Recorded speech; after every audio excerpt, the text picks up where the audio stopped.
the joke's on me.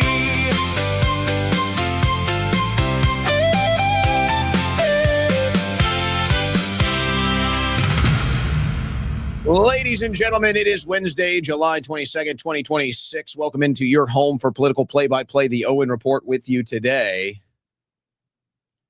Mustacheless.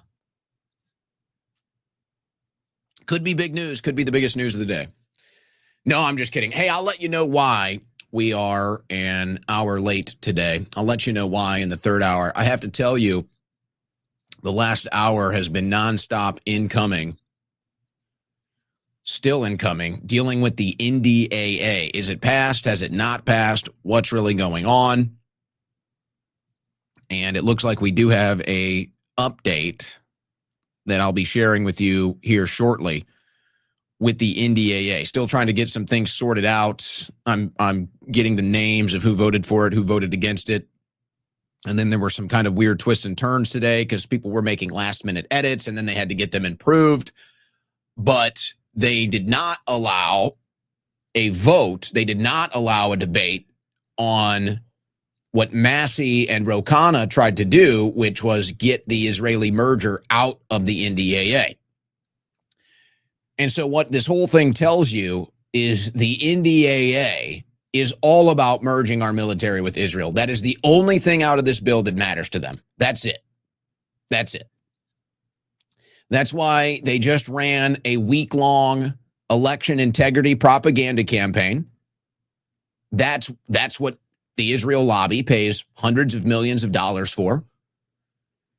That's why they put the SAVE Act into this with the stolen election as the issue to make sure you vote for it and then set any Republican up that doesn't vote for it. And they're going to tell them, and now I think we're about to see the consequences as in a couple weeks, Congress will be in recess. No one will be there.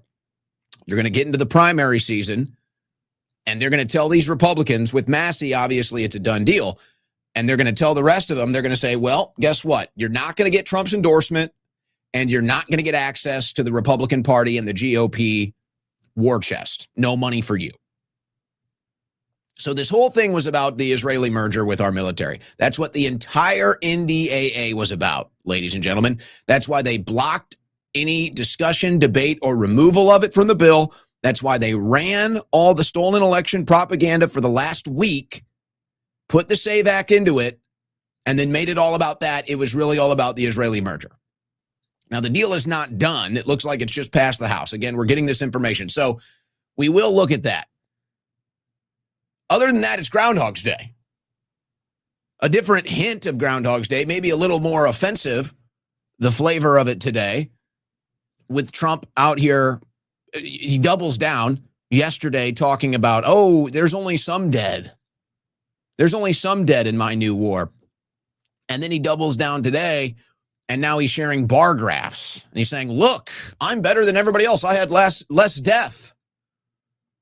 As if that's how it works. Now, we may look at some of the response to that. For example, Joe Kent laying out the numbers and saying, hey, this is exactly what we were told at the beginning of other operations in the Middle East. Oh, it's just a couple dead. It's all good. It's different. And then slowly but surely you can't get out. And then the numbers start piling up. And who knows if we're even getting the real numbers. But we'll look at that. Now, bombs are flying back and forth. Bombs are flying, missiles are flying, strikes. It's pretty much nonstop now. It's been an 11-day escalation with the United States and Iran. For 11 consecutive days, we've been hitting Iran. Now Iran they've been hitting military bases, okay? Now Iran is hitting CIA bases. Now they're already building their official narrative with this. Oh, how is it? How can this be? How can Iran know where our CIA facilities are? How can Iran have that type of knowledge? Oh, I bet you can guess who they're blaming it on. And then, of course, when you see the source of it, I think you can find out where they're really getting the intel. Who is it that we share intelligence with, by the way? Who is it that's our greatest ally that has all this information that we're signing a bill merging intelligence with? What country is it that has been caught with multiple spies that sell our nuclear secrets and everything else internationally all around the world? Probably that country. It's my guess. Probably that country. But we'll take a look at that because they're actually telling you it was them over there. They're the country that's the likely source of this. They're saying, oh, it's over there. They did it. They're the ones. So we'll tell you about that. We do have some comments from Trump. The whole thing is really getting ridiculous. Yesterday, they said 60% of the people support the peace deal. Today, they say the majority of people support the war. They just make crap up. That's all they do. They just make crap up. Now people are calling it the headline administration, the press release administration, because that's all they do is they just give press. They just do propaganda. There's no real substance. So you get a little bit more of that today. And then when you look at this deal with Saudi Arabia that's in the news today, and we will look at it, and Trump getting along with Turkey, you've got Lebanon at the Oval Office yesterday, all this stuff, and it's just like, what is going on? What is going on with this president right now?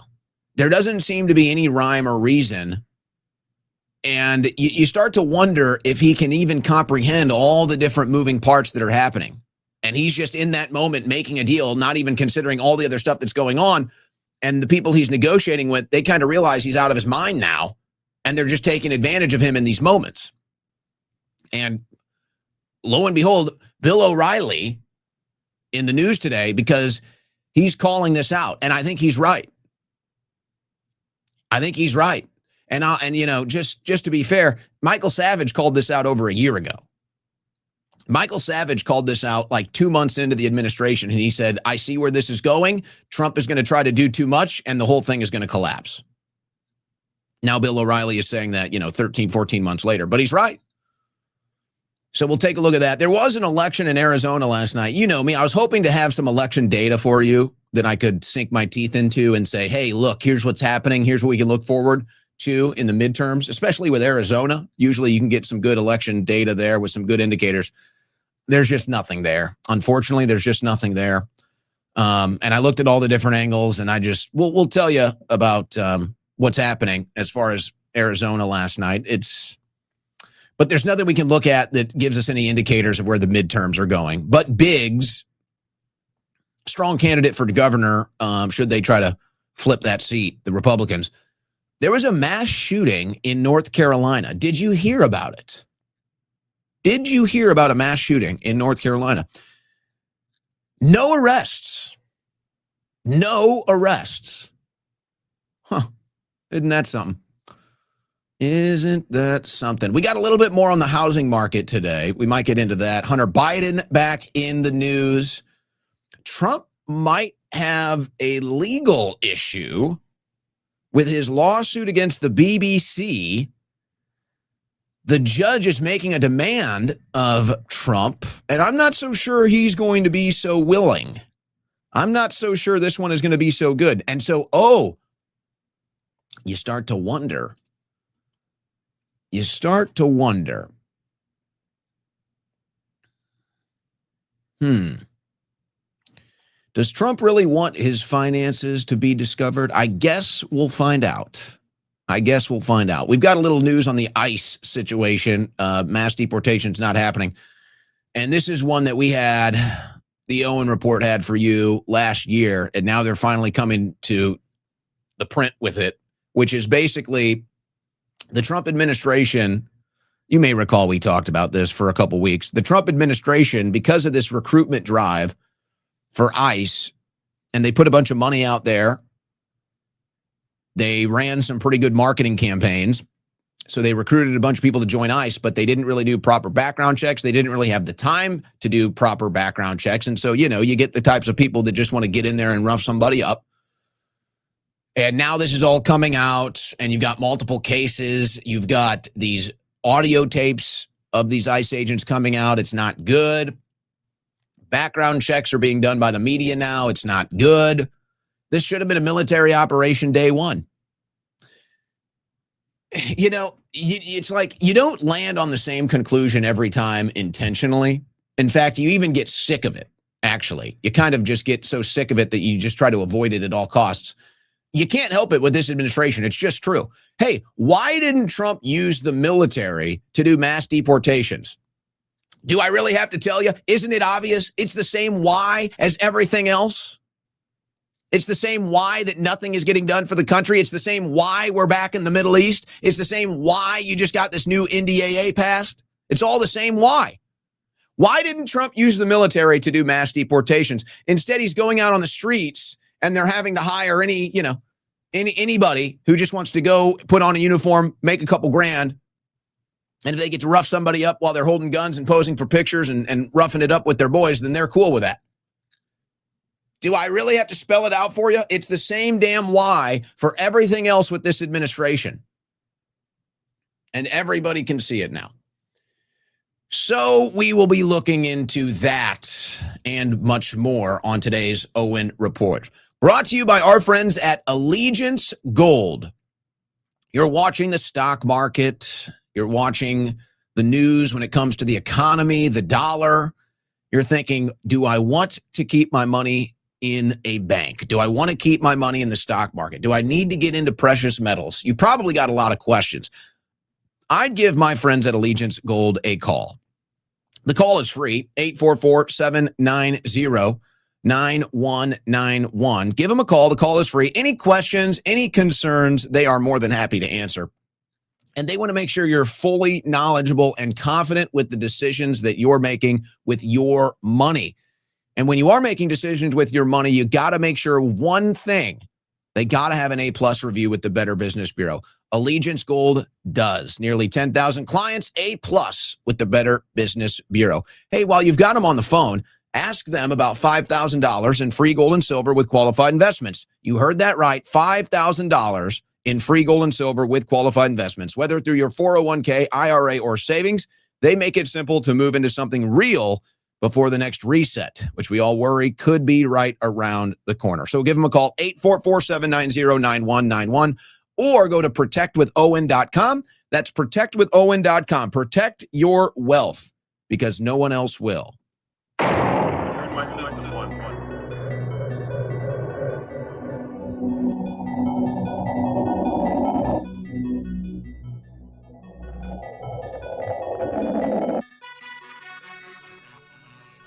On the cutting edge of news and analysis, the Owen Report with Owen Schroyer.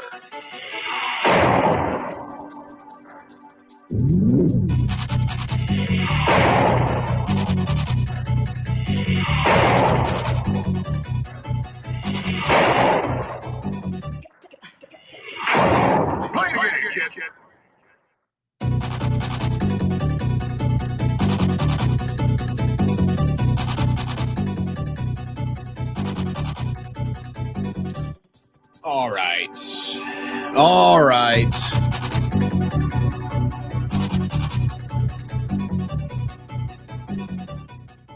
I think we've said this enough.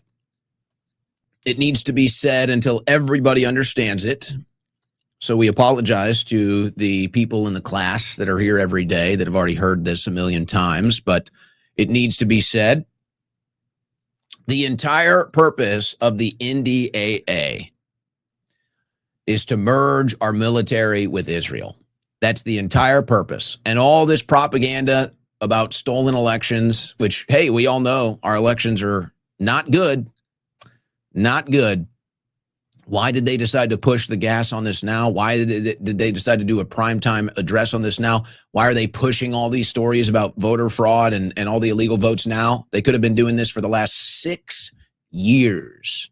You know, even the right-wing mainstream media that covered all of this up, that told you Trump lost in 2020, now they're all pushing it. Yeah, they're all owned by the same people. The entire NDAA is all about merging our military with Israel, and everything else is a smokescreen. Okay? So just know that. Just know that. Now, it does get through the House But let's go into the stack. Let's not get lost into that already. There's still going to have to be some more congressional action in order to get that across the finish line. We'll see what happens in the Senate, but it looks like the House's deal is done. So it's Groundhog's Day in the Trump administration. Last night, well, this happened about an hour into the show yesterday. Trump posted this, talking about all the Americans that died in these wars overseas, many not popular, by the way. The Afghanistan war, the Iraq war, these were the wars that Trump spoke out against that we were supposed to avoid getting into again. The Vietnam War, the Korean War, he's posting all these stats. Then he says the Venezuela War, 1 day, 0 dead, the Venezuela War. So that's a war now. By the way, there's some other news about Venezuela. What happened to all that oil? What happened to all that cash? That was supposed to benefit our country. Did it? Funny. Funny you should ask. And then he says Iran military conflict, 4 months, 18 dead. Well, I don't know how they're reaching this number of 18. The number was 17, and there have been 4 that have died since that number. And I've got another one today. We've said their name on the show. So I don't know where it is they're deciding we're going to put this number out. Who knows what the real number is? We know this, it's more than 0. That's what we know. Is it actually 18? It's more than 0. And he doesn't call that a war. He says Iran military conflict. So he's making sure to stay on the propaganda here because he knows he's cooked. He knows he's cooked if he calls it a war. So sometimes he calls it a war. Sometimes he doesn't call it a war. He's not going to put it in print because that's even worse. If you say it, you can say, oh, well, I'm just speaking off the cuff. I'm just talking. I say anything. But if you put it in print, laws, standards, and practices are applied differently. Believe me. Believe me. Study media law. It's one of the most obnoxious courses you're ever going to take in your life. And every state is different. So that was Trump yesterday. He doubles down today. Now he posts it in bar graphs. These are the real facts. Report them. Now he's putting it in bar graphs.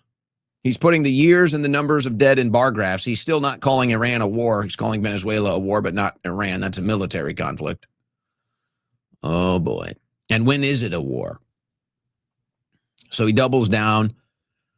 And you know what? This just shows to me the complete out-of-touch nature of this administration. And there's nobody. Well, I guess we don't know this for sure, but it feels like there is nobody in Trump's ear telling him, stop. Now, maybe there is, and he just overrides it. And it's not like the first administration where you had people saying, somebody take his phone away. So maybe there was a little more credence to that than we realized. That's not what this is about. This isn't about, hey, take the old man's phone away. This is somebody needs to step up and say, Donald, this is not helping you. This isn't helping you. This isn't helping the country. This isn't helping the discussion. What are you doing here? This comes off as cold. This comes off as callous. This comes off as you just treat members of the military as cannon fodder and numbers. By the way, everybody remembers your promise, no new wars. That number is supposed to be at 0. It's not. You're admitting that. This is a PR disaster. What are you doing? So either there's nobody in his ear telling him this, which is a problem. Maybe they're all gone. Maybe they used to be there and they're all gone. Or he's just not listening.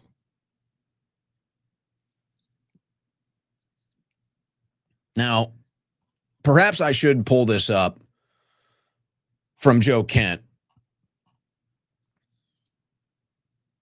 This is like, I mean, pick your analogy. But when Trump is saying, oh, it's only 18 dead.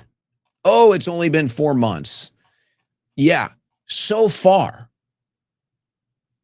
It's only been 18 dead that we know of so far. It's only been 4 months. It's really been 12 months so far. I want to pull this post up from Joe Kent. Presidents never set out to start endless wars or to take casualties. They slide into it. Operation Enduring Freedom kicked off the war on terror. Enduring Freedom. Operation Enduring Freedom. See how it was all propaganda all along? It was all propaganda.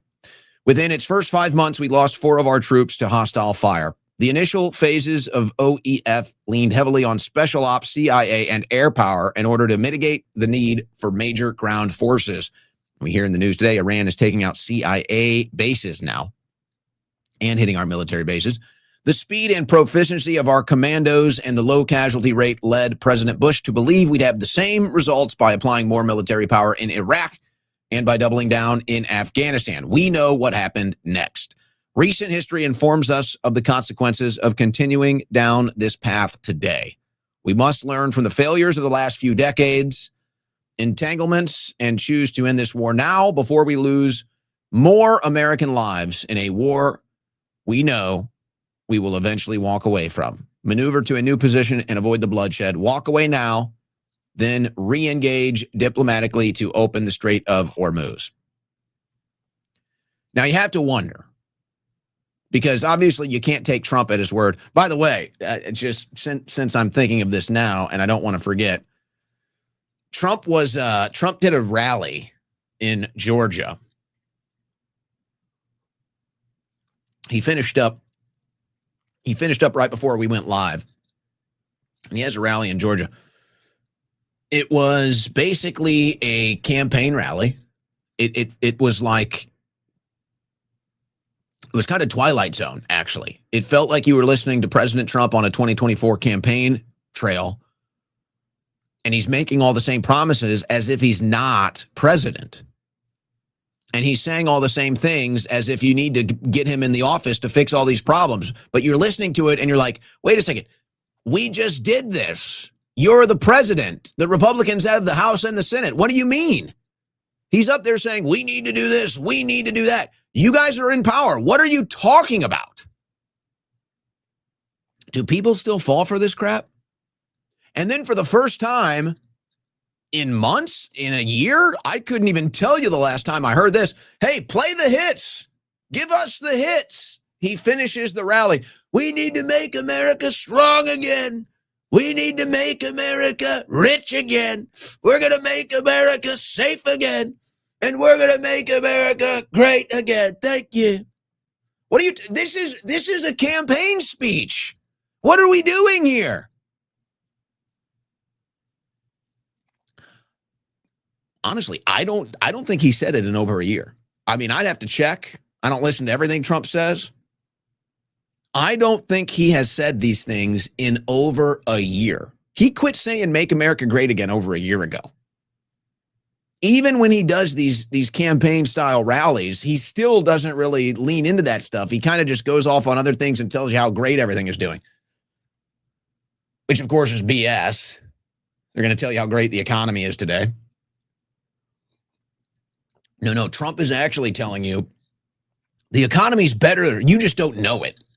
Oh, silly me. Trump knows my life better than me. I mean, who am I?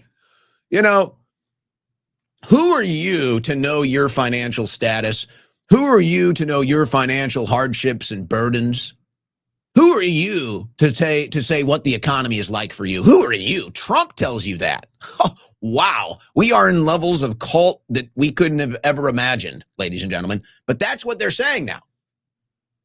So Trump comes out on Monday and says 60% of the people support the peace deal. Because on Monday, Trump was trying to get a peace deal done.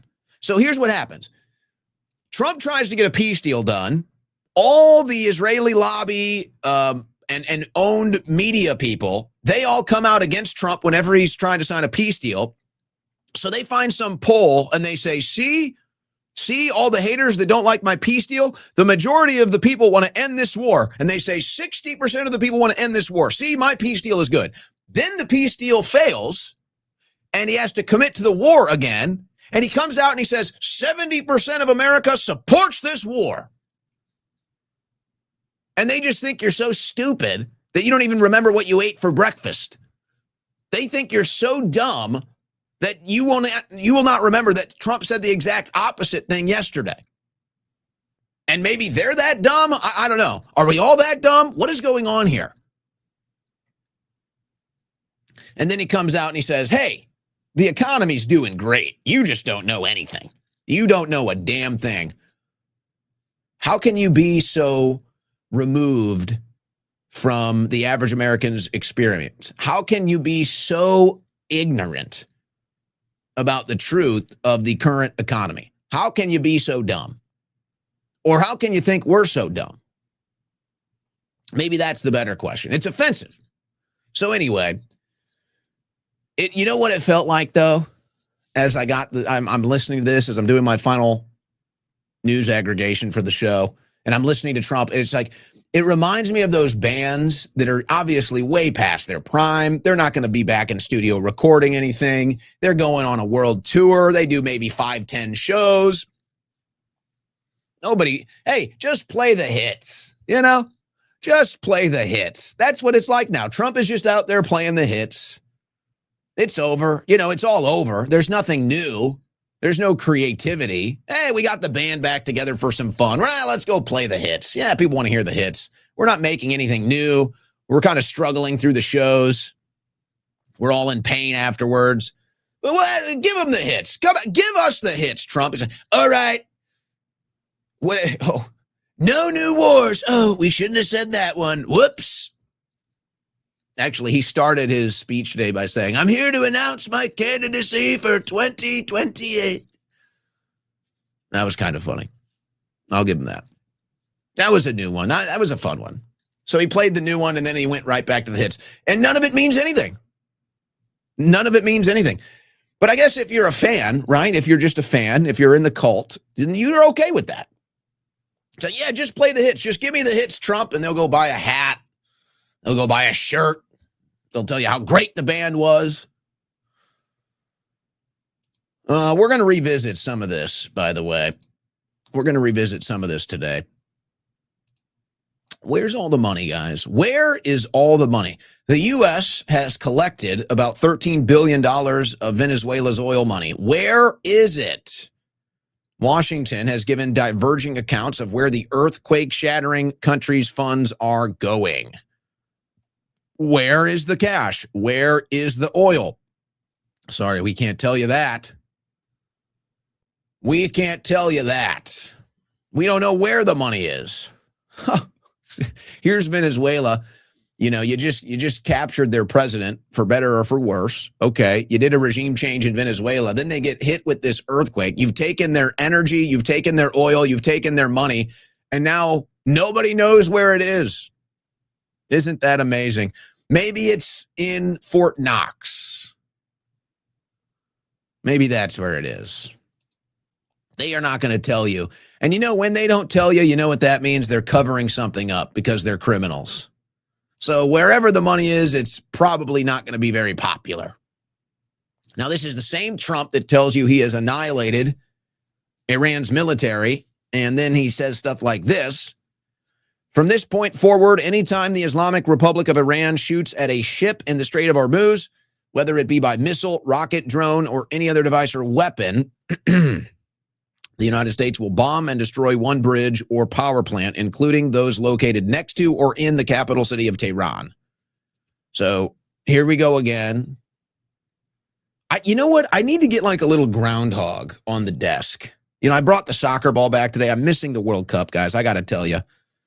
Not getting that break from the political redundancy and the groundhog campaign, the groundhog administration. I'm missing that tune out. I'm missing that relief factor from the World Cup every day. I'm clinging to it. I'm desperately clinging here. Because now you're just fully immersed in Groundhog Day again. Trump says we've destroyed Iran's military. Trump is saying, how dare Iran strike us with their military? Back and forth. Back and forth. I need to get a groundhog. I'm going to get a groundhog. We're going to put a groundhog on the desk to represent the Groundhog Day administration. It needs to be done. So here's another one. Again, now guys, it's like I'm not even trying to be funny. It just is cracking me up a little right now as I'm realizing this.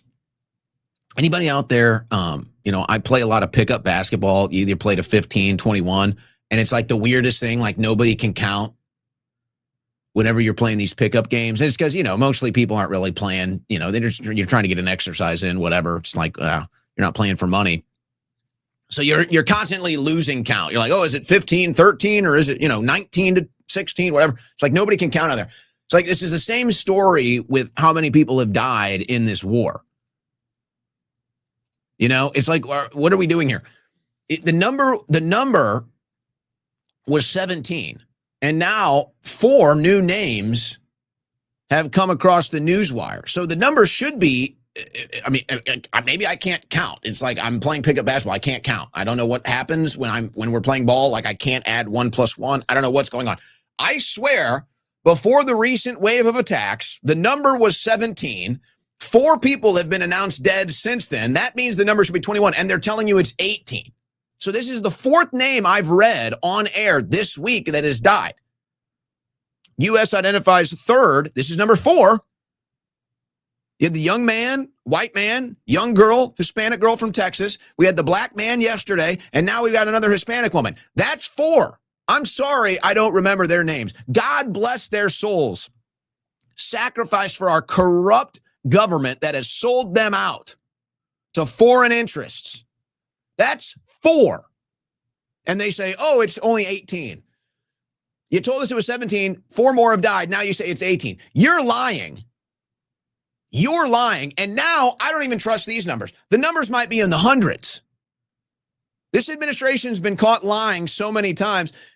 And hey, you know what? You want to make an excuse and say they have to lie.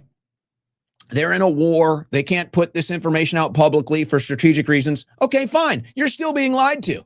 The number is greater than what they're telling us. Now we know. It's like before maybe we didn't know.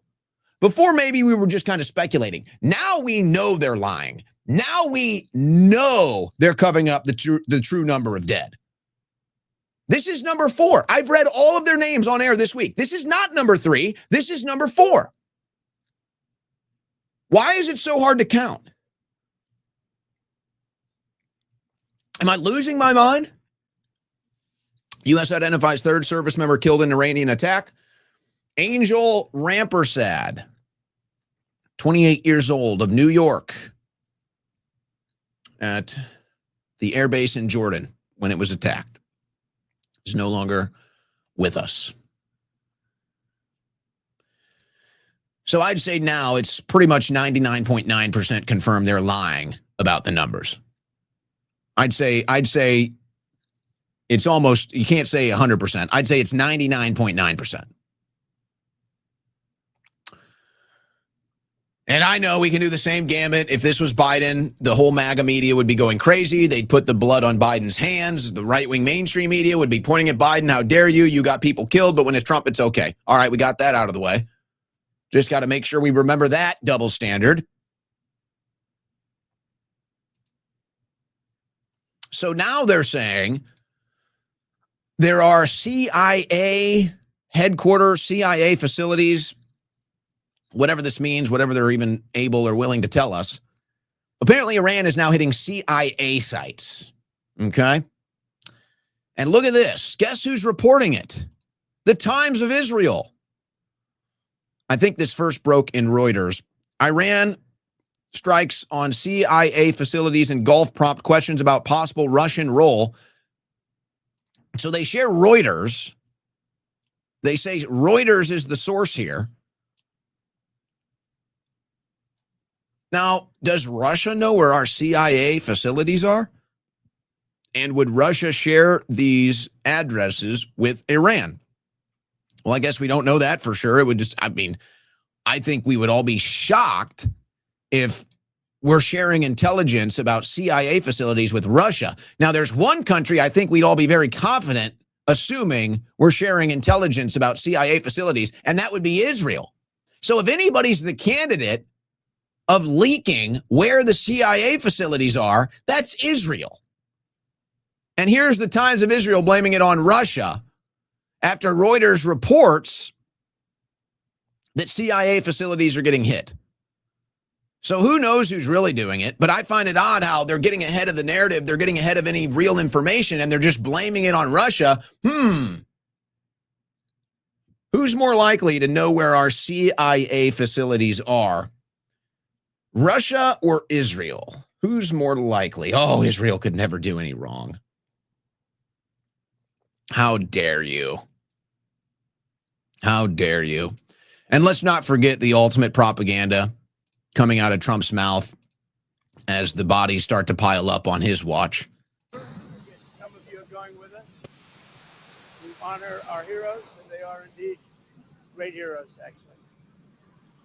They said, all of them said very strongly, we cannot let Iran have a nuclear weapon. They all said it very strongly. Of course they did. It was their last dying words. And in fact, they called President Trump.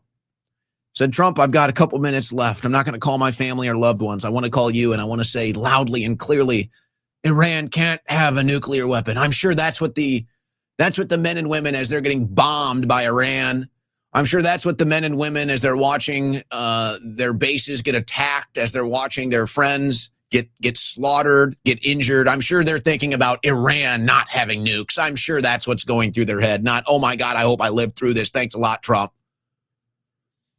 Trump comes out with just pure filth and propaganda. They all said loud and clear, Iran can't have a nuke. It's just disgusting. This man knows no lows. We cannot let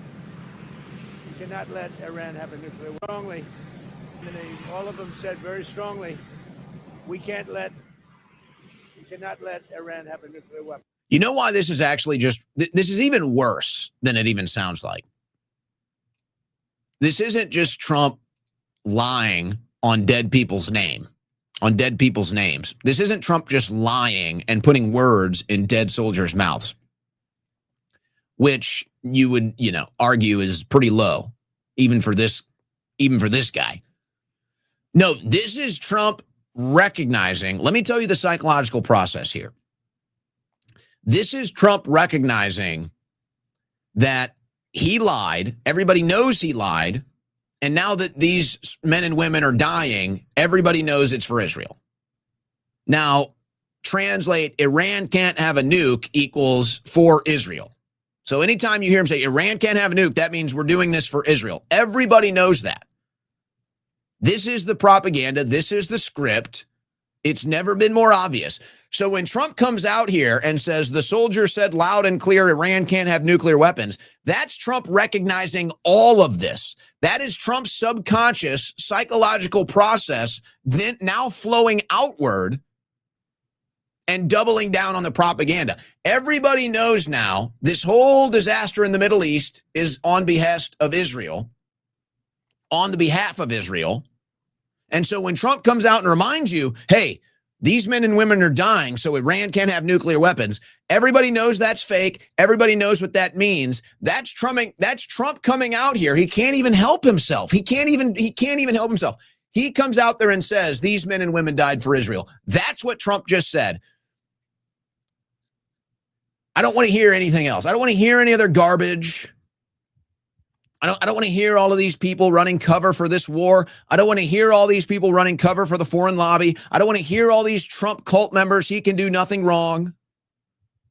Let's say what this is. Everybody knows Iran can't have a nuclear weapon means another war for Israel. And now Trump has to go out there and just regurgitate the same propaganda because everybody knows now. Everybody knows he sold us out. Everybody knows our foreign policy works for one country's interest and one country only, and that's Israel. And now the body bags are piling up, and all Trump can do is say, we're stopping Iran from getting a nuke. Soon there'll be so many body bags piled up on top of this man, it won't even matter what he says. But he's just going to parrot that propaganda because you know what that means, guys? That means this war ain't coming to an end. That means this war is not coming to an end. It's just disgusting. That wasn't all. This guy apparently has nothing. I mean, I don't even know how to respond to half this stuff. You guys Well, Americans aren't against the war. A poll just came out. Americans don't want high gasoline prices, but they're not against the war. Americans aren't against the war. Every single poll indicates the majority of Americans are against the war. You guys, your administration shared a poll on Monday saying 60% of Americans want this war to end. It's unbelievable. It's unbelievable why anybody would still believe anything this guy says. Honestly, I mean, that's where it is. Even if you want to still support Trump, even if you want to still believe he's working in America's best interest, that's fine. But if you still believe the things he says, if you still think that the things that come out of his mouth have any value as far as reality is concerned, if you think that Trump tells you the truth when he talks, there's no hope for you. It's like, fine, whatever. You still support him. You still trust him. You think he's doing America's best interest. Okay. If you still take at face value what Trump says, you're an insane person. You're not very bright. And I'm being kind. I'm being kind. And we can go look at all these different compilations, and we can go back and listen to what Trump used to say. Here's a nice little compilation of all the things Trump has been saying for, months now. They want to make a deal. And they want to make a deal so badly. They want to make a deal so badly. I do see a deal. It's looking very good that we're going to make a deal. This process should go very quickly. We're going to end that war very quickly. We're in the final throes of what will be a very, very good deal. And they want to make the deal a lot more than I do. We have our deal done with Iran, and it should be successful. We're making an amazing deal with Iran. They want to make a deal with us very badly. They're dying to make a deal. They're giving us a lot. They want to make a deal so badly. Yeah, so all of that is a lie. You know what it is? Trump wants a deal. Trump and Israel want a deal, and Iran's not giving it to them. So they're just going to keep sending American men and women to die until Iran takes the deal. That's what it is, guys. The Trump administration is going to keep spending money and keep sending American men and women to die until Iran takes the deal that Israel wants. That's all it is. That's all it is. It's really not complicated. If you haven't figured it out yet, eventually you will. It's going to be so obvious so soon, as if it isn't now. So that's all it is. Say, well, gee, that doesn't make sense. Why would Trump say one thing one day and the different thing the next? Hey, gee, why would Trump be saying all this stuff? None of it ever happens. Hey, gee, this doesn't make sense. Yeah, let me make it make sense for you. Israel wants a deal. Israel owns our government. Israel uses our military to force Iran's hand into a deal. Iran won't take the deal, and now Trump looks like an ass. And Americans will be continued to send into the they will continue to send Americans into the slaughterhouse of the Middle East until Israel gets everything it wants. America will continue to spend trillions of dollars and American blood in the Middle East until Israel gets everything it wants. And who knows what that even is? It's not going to end. Israel can get everything it wants in an Iran deal, and this isn't going to stop. It'll be Turkey. It'll be Egypt. It'll be Saudi Arabia. It'll be this. It'll be that. It'll be everywhere. Isn't it so crazy, too? This whole Mamdani Netanyahu thing, who knows? Probably nothing will happen with that. But it's just like Trump has the opportunity. It's like they all think the opportunity is getting something done in the Middle East. This is assuming they just aren't blackmailed or bought and paid for by Israel. They all think that they're going to be the ones that can be the hero in the Middle East. They're going to be the ones that get the Middle East deal done, and that will be the legacy. And it's like, no, you have no control over that. You're never going to get your deal done. If you're looking for that legacy, if you're looking for that status, if you're looking for that moment, the deal is bring the troops home. That's the deal. That's the legacy policy. That's the foreign policy that wins. Bring the troops home. Now, unfortunately, Trump is too stubborn and is too owned by Israel, I guess. He can't end the war. It would be, if there's any time, it's to say, okay, this is enough. Enough death, enough money. It's time to bring them home. We got our own problems. We need mass deportations. We're bringing the troops home. And they just won't do it, guys. They just won't do it. And instead, they're just going to keep sending them. They're going to keep sending them. What about Hegseth? What is Hegseth saying? What is Pete Hegseth saying then versus now? Epic Fury decimated Iran's military and rendered it combat ineffective for years to come. Iran's navy is at the bottom of the sea.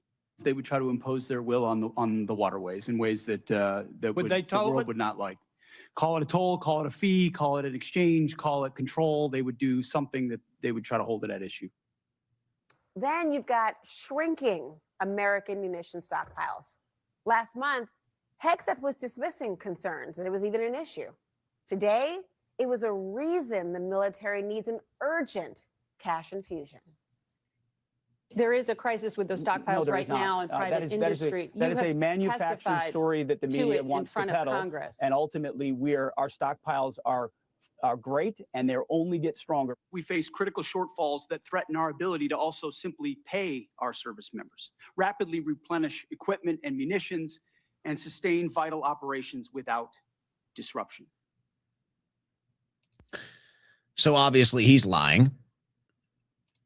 You know, a couple things here that kind of fall between the headlines. Aside from the blatant lies coming out of this administration and Hegseth,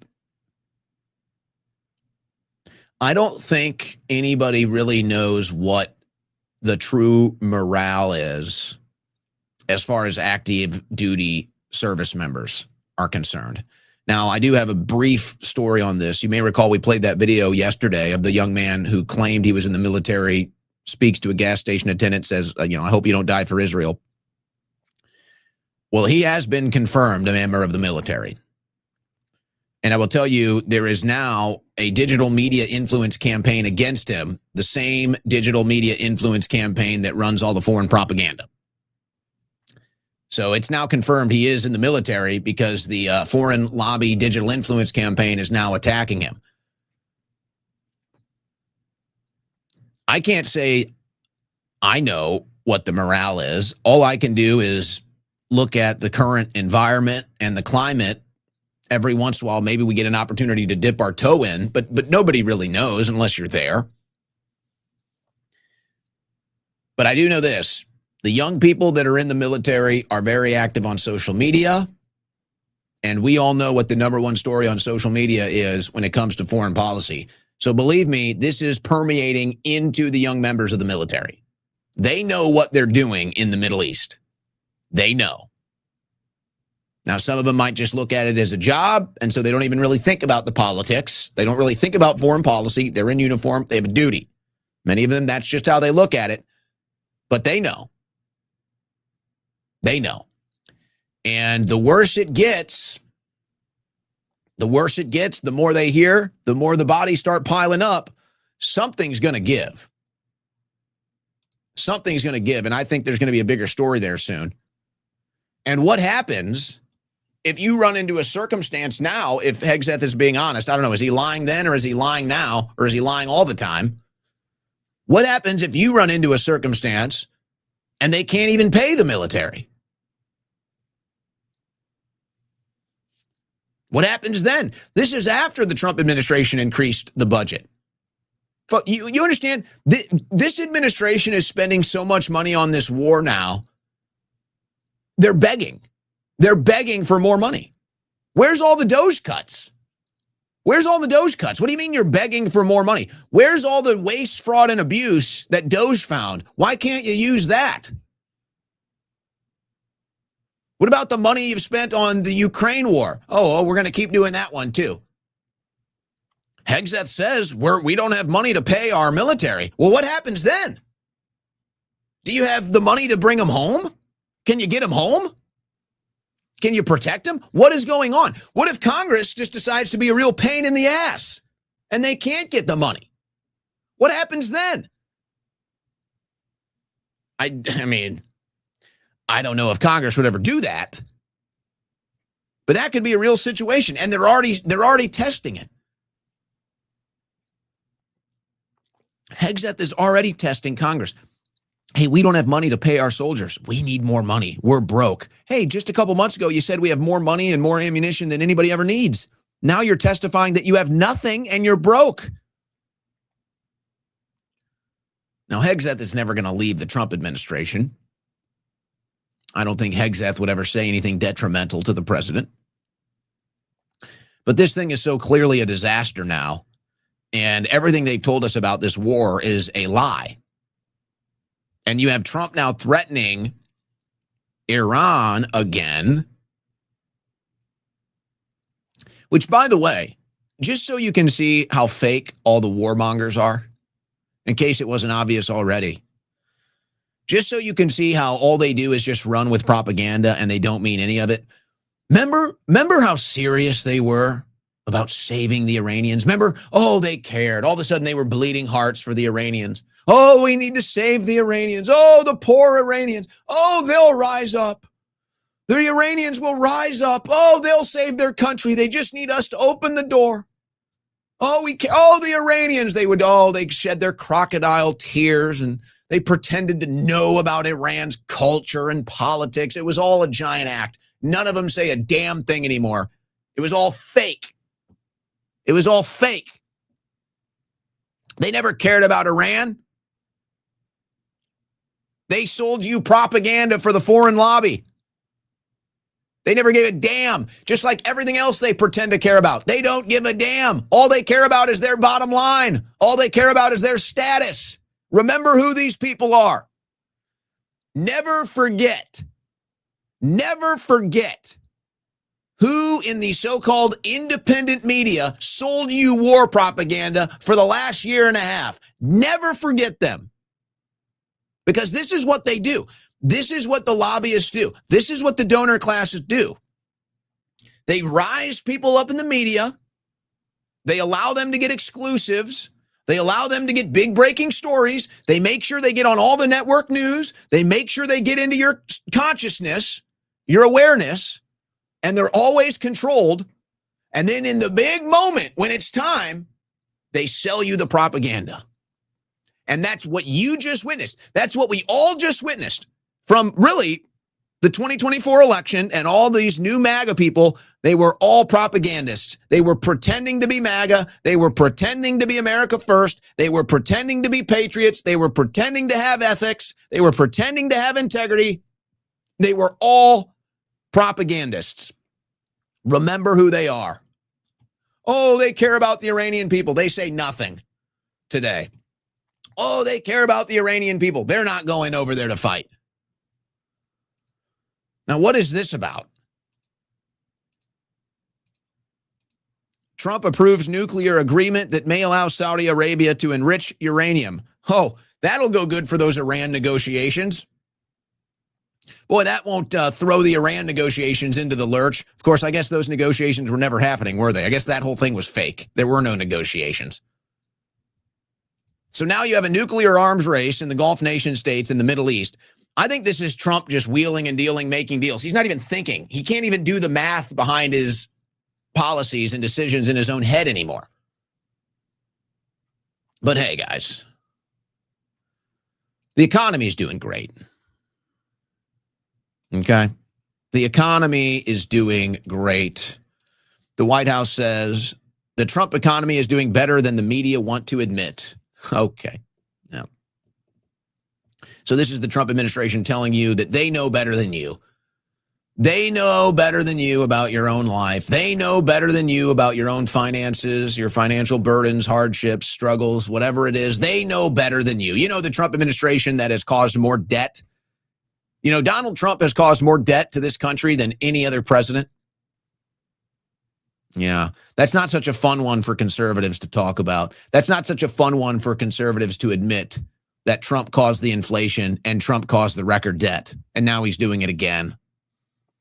Yeah, fake conservatives don't like to admit that. And then they'll call you a liberal if you don't support Trump. Oh, nice. So you don't know about the economy. Only Trump does. And if Trump says the economy is good, then it's good, damn it. That's how they want you to operate. You know what? Let's get to the NDAA on the other side. I want to take a break, but what I want to do is we're going to go back in time. We're going to go back in time. We're going to go 10 years back in time. We're going to go to Donald Trump himself at the RNC Cleveland 2016, Trump accepting the party nomination to be the Republican candidate. Tell me, you listened to Trump 10 years ago and you ask, who is the man that is president now? It is certainly not this man. These interests have rigged our political and economic system for their exclusive benefit. Big business, elite media, and major donors are lining up behind the campaign of my opponent because they know she will keep our rigged system in place. They are throwing money at her because they have total control over every single thing she does. She is their puppet, and they pull the strings.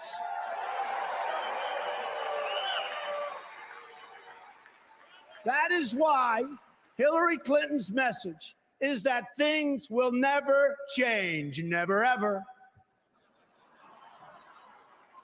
My message is that things have to change, and they have to change right now.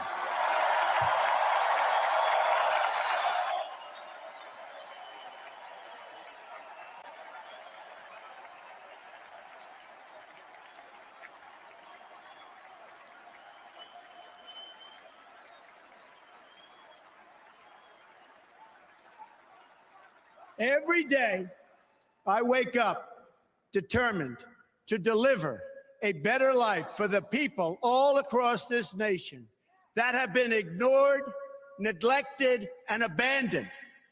I have visited the laid-off factory workers and the communities crushed by our horrible and unfair trade deals.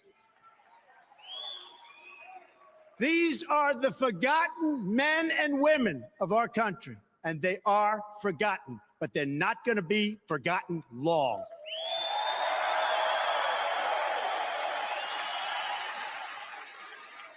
These are people who work hard, but no longer have a voice. I am your voice.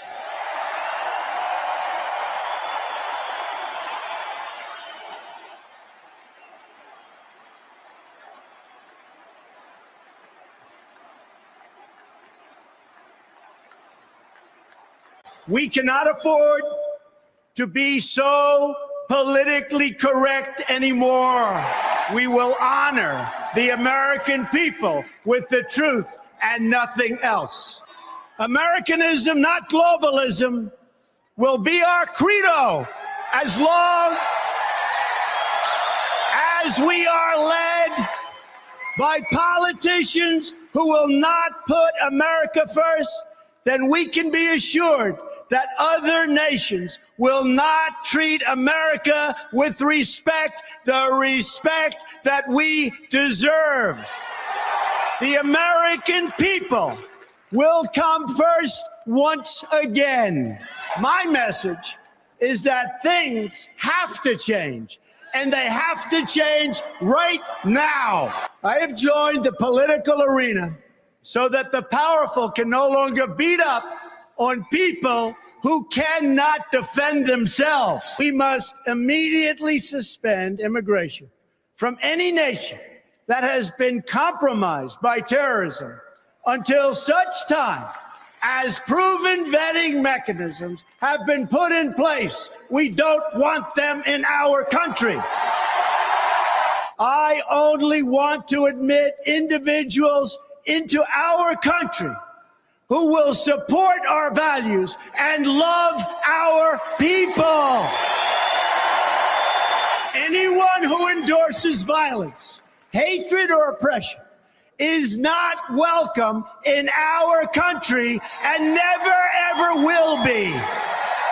We are going to have an immigration system that works, but one that works for the American people. We are going to build a great border wall to stop illegal immigration, to stop the gangs and the violence, and to stop the drugs from pouring into our communities. I am going to bring back our jobs to Ohio and Pennsylvania and New York and Michigan and all of America. And I am not going to let companies move to other countries, firing their employees along the way without consequence. Not going to happen anymore. It is time to show the whole world that America is back, bigger and better and stronger than ever before. My opponent asks her supporters to recite a 3-word loyalty pledge. It reads, I'm with her. I choose to recite a different pledge. My pledge reads, I'm with you, the American people. I am with you. I will fight for you, and I will win for you.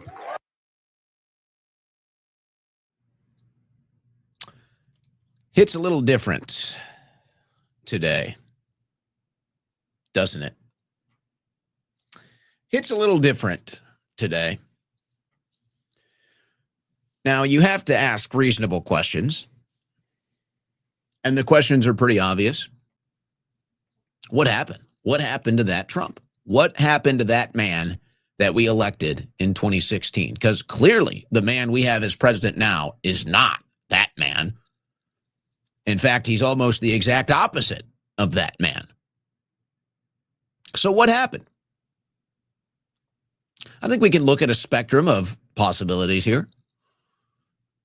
Did Trump get in there and just realize the whole thing is so corrupt and you kind of just have to exist and play with the corrupt system in order for it not to collapse, and he doesn't want to be the collapse guy? Did Trump get in there and now his life is being threatened, his family's lives are being threatened, whether that's through political terrorism or blackmail or anything else? Is that what it is? Do we have a hostage president?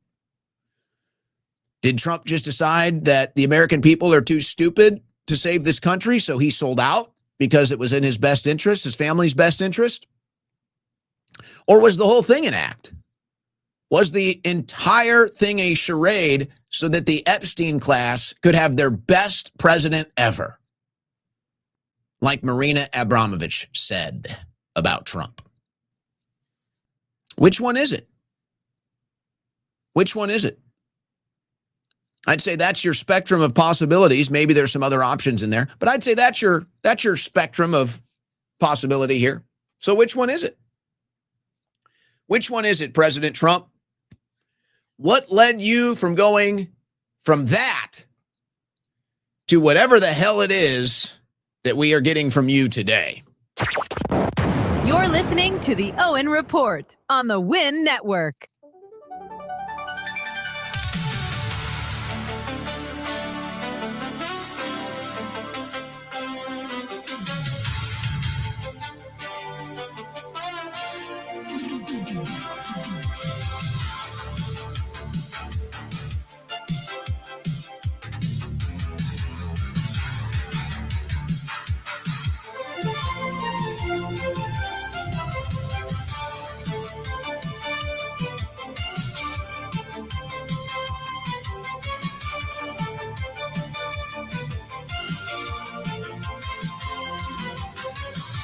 It's your favorite podcaster's favorite podcast, The Owen Report with Owen Schroyer.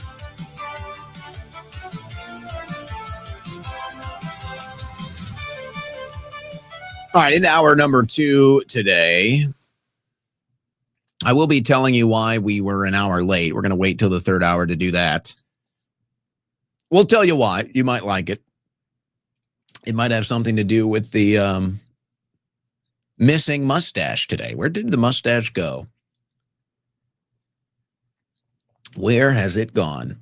And how do you feel about that? You can't keep up. Remember, the Trump administration is really trying to remind you how rigged our elections are. They're not doing anything about it, but they want to make sure that you know. So Trump posted 35 35,152 is the new number that Homeland Security just released of non-citizens registered to vote in New Jersey. So, okay, we had a stolen election in 2020, no accountability. We've got all these issues. The SAVE Act is apparently the solution. We can't even get that passed. Now we're going to try to put it into the NDAA so that we can slide the Israeli military merger in there. And that's what it was all about. Now it has passed the House. U.S.-Israel defense integration on horizon as House keeps Section 219 in NDAA. It has now passed the House. It is now through the House. It moves on to the Senate, and the House will run away on recess now. They're all gonna skip town here soon. Some of them are probably already getting the hell out of there after this vote. And now it goes to the Senate. And it was mostly a party line vote, except at least Thomas Massie. I know that. I'm not sure. There's been some other names. There's been some other lists that have been going around with the vote, but they've been proven to be inaccurate. So I'm not going to give any inaccurate information. I'm going to wait till I can get a list that I trust. But for all intents and purposes, it was pretty much party line. Republicans voted for it. Democrats voted against it. Now we'll see what happens. So again, now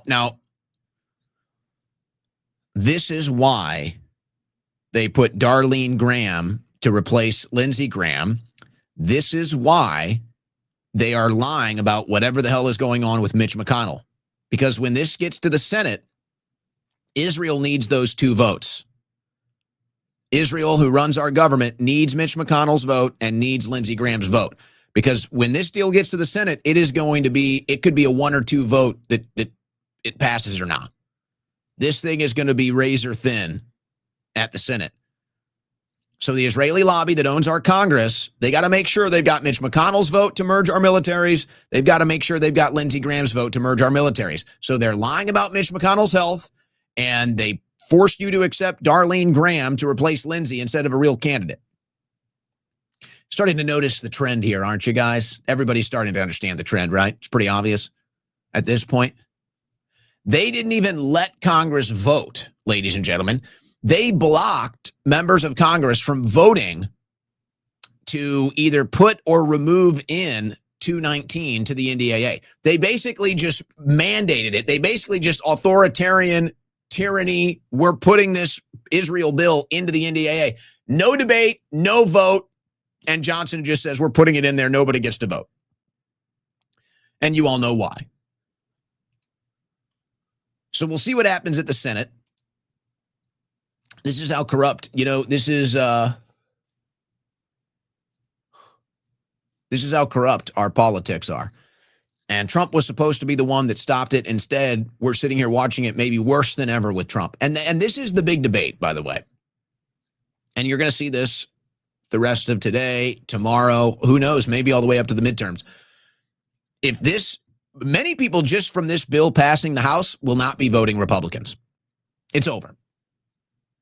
Even though the NDAA has not passed through the Senate, the fact that Republicans forced this treasonous bill through the House, many people are already saying, that's it, I'm sitting out. A Republican will never get my vote again because of this. If it goes through the Senate, it'll be even worse. It'll be even worse. And this rattles around in our head. This rattles around in my head as the ongoing debate of, do you still need to vote for Republicans because they're not Democrats in the midterms? And what you're asking, essentially, the proposal to Americans is go out and vote for the Republican Party, meaning go out and vote for foreign interests. Go out and vote for the party that works for foreign interests instead of your own, because the overall results will be better than if you go vote for the other party. Well, that's an issue with a lot of Americans. There's a lot of Americans that are never going to sell out this country. There's a lot of Americans that, yes, will say, I'm willing to suffer and sacrifice if traitors have to be taught a lesson. And I get a lot of this, obviously, because I went to jail. And I've never said I was going to vote for the Democrats in the midterms. I've always said I can't see myself ever voting Democrat. I've always said that. I'm just covering the news here, and I can tell you many Trump supporters will be voting Democrat in the midterms just to stick it to this traitorous administration. Many lifelong Republican voters will be voting for Democrats in the midterms because of this traitorous Congress that puts foreign interest above our own, and now they're demanding the same of us. Sorry, some Americans will never do that. I know for some Americans it's easy to sell out. I know for some Americans it's easy to lay down. I know for some Americans it's easy to get on your knees. I know for some Americans it's easy to sell out to foreign interests rather than suffer a little. I know that that's easy, unfortunately, for a lot of Americans these days. In fact, I don't even know if you could really call them Americans. They're not Americans. They might technically be a citizen of America, but they're not Americans. Americans don't sell out. Americans don't take a knee. So I think about it. And they say, oh, gee, Owen, you don't want the Democrats to put you in jail again. And I think about that. And I realize how out of touch these people are. You don't get it. This isn't about, oh, Americans are going to put Owen in jail again. You understand? I went to jail, and I don't want to try to, I don't want to try to over exaggerate this, but let me just say it. I went to jail for my country. I suffered for my country. I went through all of that for America. So the decision has already been made. There are many among us who are willing to suffer for this country. There are many among us who are willing to stick their neck out there and suffer and deal with the pain and the punishment of being an American patriot and a truth teller at all costs. We still exist. So when you come to me and you say, Owen, you got to vote Republicans or Democrats are going to put you in jail, I say, wait a second. You're asking me to sell out my values. You're asking me to sell out my country. You're asking me to vote for a party that lied to me, betrayed me, stabbed us in the back, and sold out to foreign interest. And you say, Owen, go vote for them anyway. It'll be better for you. You don't get who I am. You don't get who we are. You don't understand the heart and the soul of an American if you don't understand this. I'm not telling anybody to make a decision. I already made the decision. I've already been willing to suffer for the country. I've already been willing to suffer for the truth.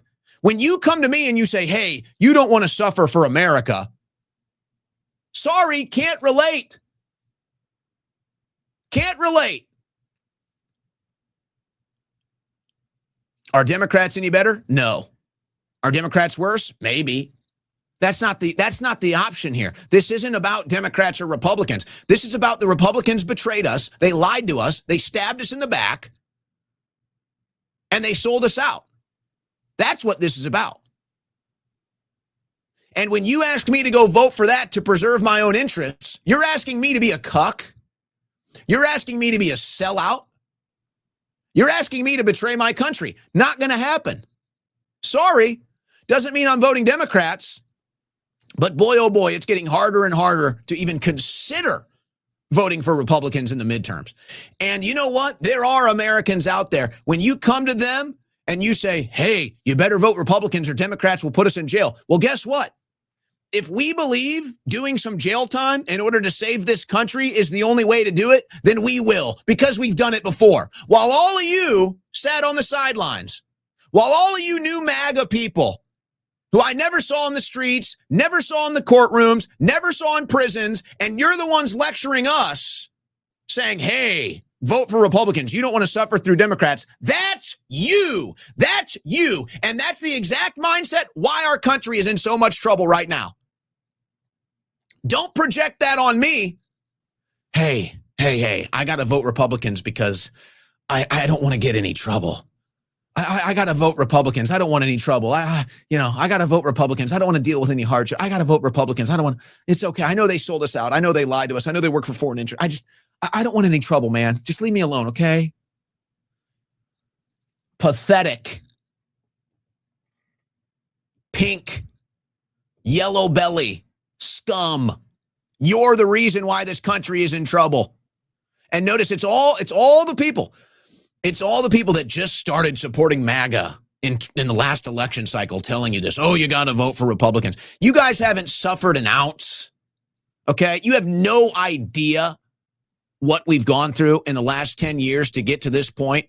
And to see this utter betrayal and treason, sorry, we're not going to do it again. And really, the truth is, you guys are the ones that are scared. You guys are the ones that are scared that without us, this is going to come back to haunt you. We don't live in fear. We don't live on our knees. We don't grovel to traitors. And if that's you, sorry, can't relate. Don't project that on us. So yeah, it's going to be pretty hard if this continues to even consider voting for Republicans in the midterms. Not sure I'm voting Democrats, but I'll tell you, I'm not sure I'm voting Republicans either. I'm pretty sure I'm not voting for Democrats, but I'm getting pretty sure I'm not voting for Republicans either. Don't ask me to betray my country.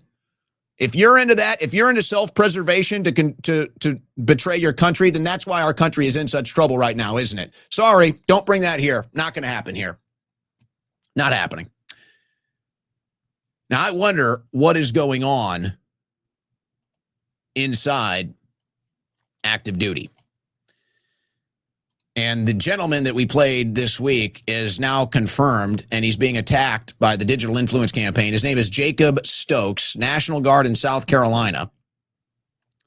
And he says some pretty aggressive things about the administration while in uniform and on duty. And you're seeing more and more of this every day. I don't think this trend ends, guys. I don't think this trend ends. I think you're going to start hearing a lot more about people inside the military that are very distraught, very disenfranchised. I don't know how far it's going to get. That's not really common for our military as far as, you know, PR and personnel are concerned. But this war is so unpopular. And Trump has turned into such a betrayer and liar, specifically on foreign policy. I don't know. I wouldn't be surprised if we start to see and hear things out of active duty members that we have never seen or heard before. And there, you know, what happens is leadership becomes contagious and it clears pathways. And you've got some big, you know, there's people running for office, the Democrats, the one guy that was protesting, Brian McGinnis, I believe was his name. They broke his wrist. He's protesting during a hearing saying, we're done dying for Israel. This is clearing the pathway for other members of the military to start to stand up and speak out. They see that confidence. They see that leadership. When more people start standing up and speaking out, it makes it safer for them. I have a feeling this is only going to get worse. But hey, guys, at least the Republicans are fighting for amnesty. Huh? What? Yeah, a group of Republicans stood up with a group of Democrats at the Capitol today saying it's time to give millions and millions of undocumented people citizenship. That's your Republican Party. And all of these members of the Republican Party, including Salazar here, they've all been endorsed by Trump. The pro-amnesty Republicans are all endorsed by Trump, but not Massey. Not Massey.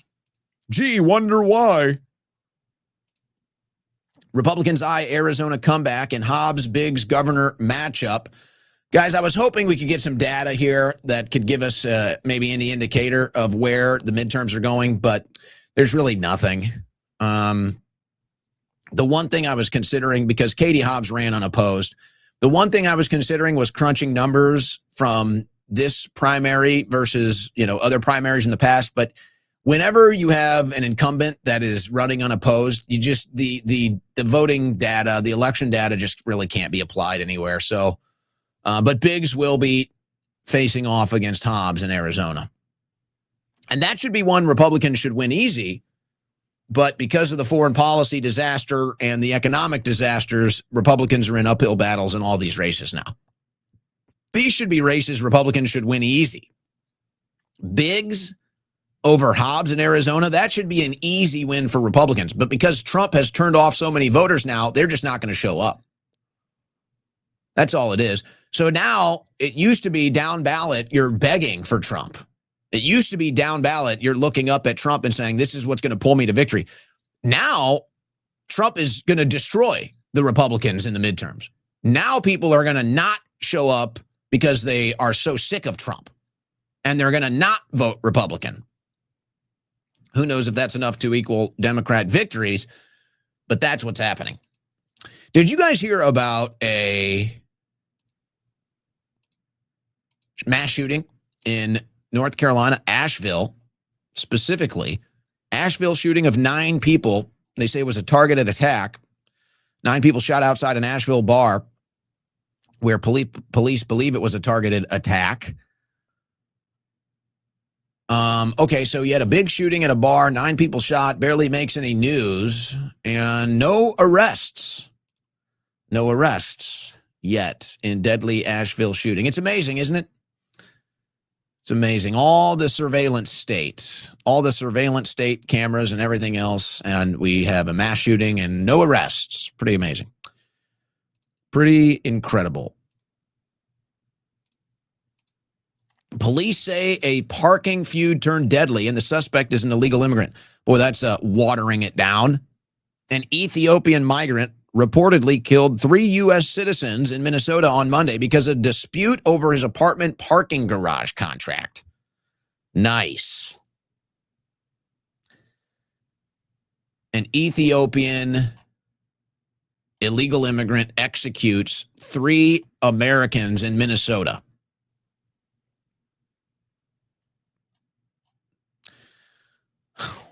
Unbelievable. Why is he here? Why was he ever here? And when do the Republicans want to get serious? You know, this is obviously a tragic story. The report is they were killed execution style by this illegal Ethiopian who shouldn't even be here. When are Republicans going to get serious about this? And I don't say this to be callous, but you realize that whenever these illegal alien murders happen like this, it gives you the green light to actually do something. If the Republicans want to be serious about mass deportations or about accountability for the open border, I mean, this is it. You find every single movement that this illegal immigrant engaged in to get into this country. You find every single one, and you find every single NGO, you find every single individual, and you find every single policymaker that aided and abetted in that murder. That's what you do. You do that once, and you shut the whole thing down. Believe me, these NGOs don't want to be held accountable for murder. Believe me, all the individuals involved in the open border, they don't want to be involved in a murder investigation. Believe me, all the policymakers responsible for this illegal immigrant coming here and unaliving an American, they don't want the investigation turned on them. All you got to do is one time, charge these people with aiding and abetting in a murder. One time, and you'd stop the whole thing. And they would never take that risk again. Never. When do Republicans want to be serious? Here's another opportunity. Another illegal alien murders an American, and all you guys got to do is follow every single movement he's ever made in this country and who brought him in and bring them all in for aiding and abetting in murder. That's all you got to do. That's all you got to do. And they never do it. They never do it. All right. We talked about the housing market. You know what? Maybe we call an audible here, actually. I've got other news that's not really connected to this. It's kind of just some odds and ends that I want to cover before we sign off. But you know what? Maybe we open phone lines on this. I think maybe we open phone lines on this. I want to know what you guys think about all of this. I think maybe we do 20 minutes or so of phone calls. I don't want to move on from this yet. It's too important to move on to other news right now. How betrayed do you feel by Trump? How betrayed do you feel by the Republican Party? What do you think about these latest developments? Are you going to vote? Are you totally turned off? Am I overreacting? Am I crashing out? If you think so, let me know. I'm opening the phone lines. We're going to do it. We're opening the phone lines. We're going to do 20 minutes or so of calls here. I can't jump to other news. This is too heated. This is too passionate. I can't crash out like that and then just start going to the lighter news section. I want to hear from the audience on this. Phone number is 747-200-5560, 747-200-5560. Just know that when you call, I ask your name and where you're from. That's it. I ask your name and where you're from, and you are on the air. So, first caller of the show, what's your name, where you're from? Joni from Florida. All right, Joni, go ahead. Hey, Joni, please turn your radio off and just talk to me on the phone. Yep, got it. Yeah, I'm a three-time Trump voter. Went to the Capitol on January 6th. I was there. I saw the whole thing. I've never been more disgusted with how our government is right now. This whole Israel takeover is making me sick to my stomach. And I don't think I can vote for any Republican ever again after this. I think a lot of people have reached the same conclusion. Now, does that mean for you that you're going to vote Democrat, or do you sit it out? I'll probably sit it out. I mean, unless there's a Democrat that's, standing up against data centers, surveillance, and Israel, then I might vote for them. But, they can mislead us just like Trump did too. So I'm not trusting of anybody at this point. But I feel like if none of us vote, then we're screwed. I mean, then we let boomers decide our elections. Well, let me ask you this, because you got an interesting situation in Florida, and I'm in a similar situation in Texas maybe, where there's a good candidate that I can go vote for. I like Paxton. Paxton has a track record here. I'm not saying he's perfect. I'm not saying he's everything I want in a politician, but you know what? He does have a track record, and I'd like to see him get into the Senate, certainly over Tallarico. It's going to be a very important race. So part of me says I got to at least go out and vote for Paxton. What else I decide to do on election day, I guess maybe to be determined. You've got a situation with an interesting governor's race. You've got Fishback, you've got Renner, who's still trying to get relevancy in there, and then you've got Donalds. Would a singular race motivate you to go vote? Say you really like Fishback. Would that motivate you to go vote despite the betrayal of the Republicans? Yeah, I am going to vote for Fishback. That's the only guy I'm voting for, 100%. He needs to get in. Like, we cannot have Donalds in here. He is a empty suit, and he is totally bought out by special interests and foreign interests. That's who owns him. I mean, I'm personally from his county, so I know him personally. I'm part of the Republican GOP club here. I know all these people, and he is not a good guy. You're not buying the mommy phone calls in the campaign events? No. That one's not doing it for you. No. Total BS. Not buying it whatsoever. Byron is just riding the DEI train when he got elected, and he's been doing so. But I'm going to tell you right now, I'd say about half the boomers down here do not like him, and we're in Collier County, which is boomer central. You're talking about they don't like Donalds. Yeah, they don't like Donald. Like, well, they're clearly they're clearly panicked. I mean, they wouldn't spend $10 million on ad buys if they weren't concerned about Fishback. I don't know how close the polls really are, but they're concerned enough to be spending tens of millions of dollars. I will tell you that. And it's ironic, and I thank you for the call, Joni. It's good to hear from you. It's ironic, and Joni expresses this. I expressed this. The candidates, it's really Trump 2016 all over again.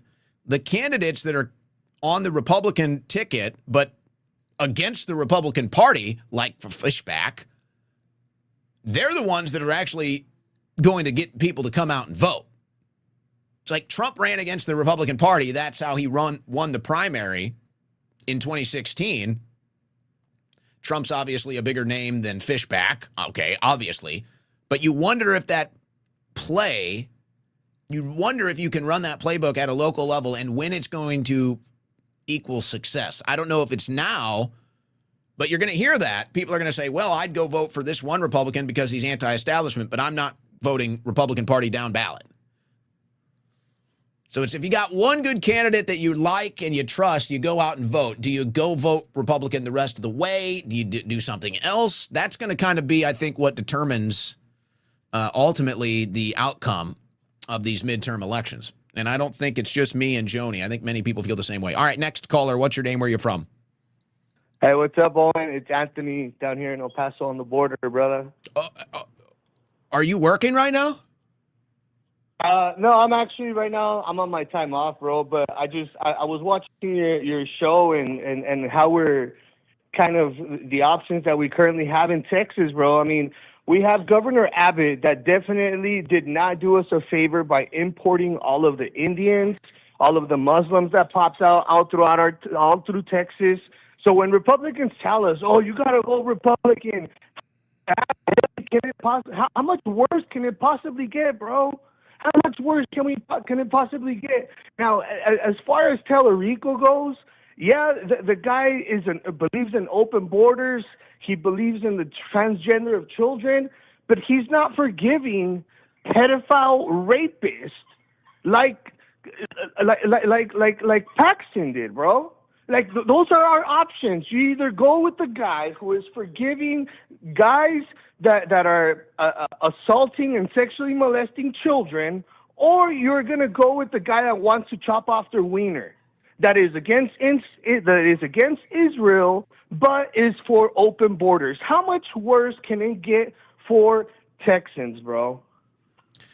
Well, we spend $1.4 billion on Israel every year, thanks to Governor Abbott. Yes, you heard that right. $1.4 billion, ladies and gentlemen. By the way, this is Anthony Aguero with us here. It's an honor to have you call in, constantly working down at the border.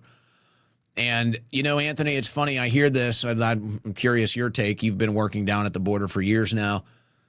Do you... How can I phrase this? When you hear Trump supporters, conservatives come out and say, we're winning on net migration, what do you think about that? So the Trump administration is very cautious on how they frame their wording.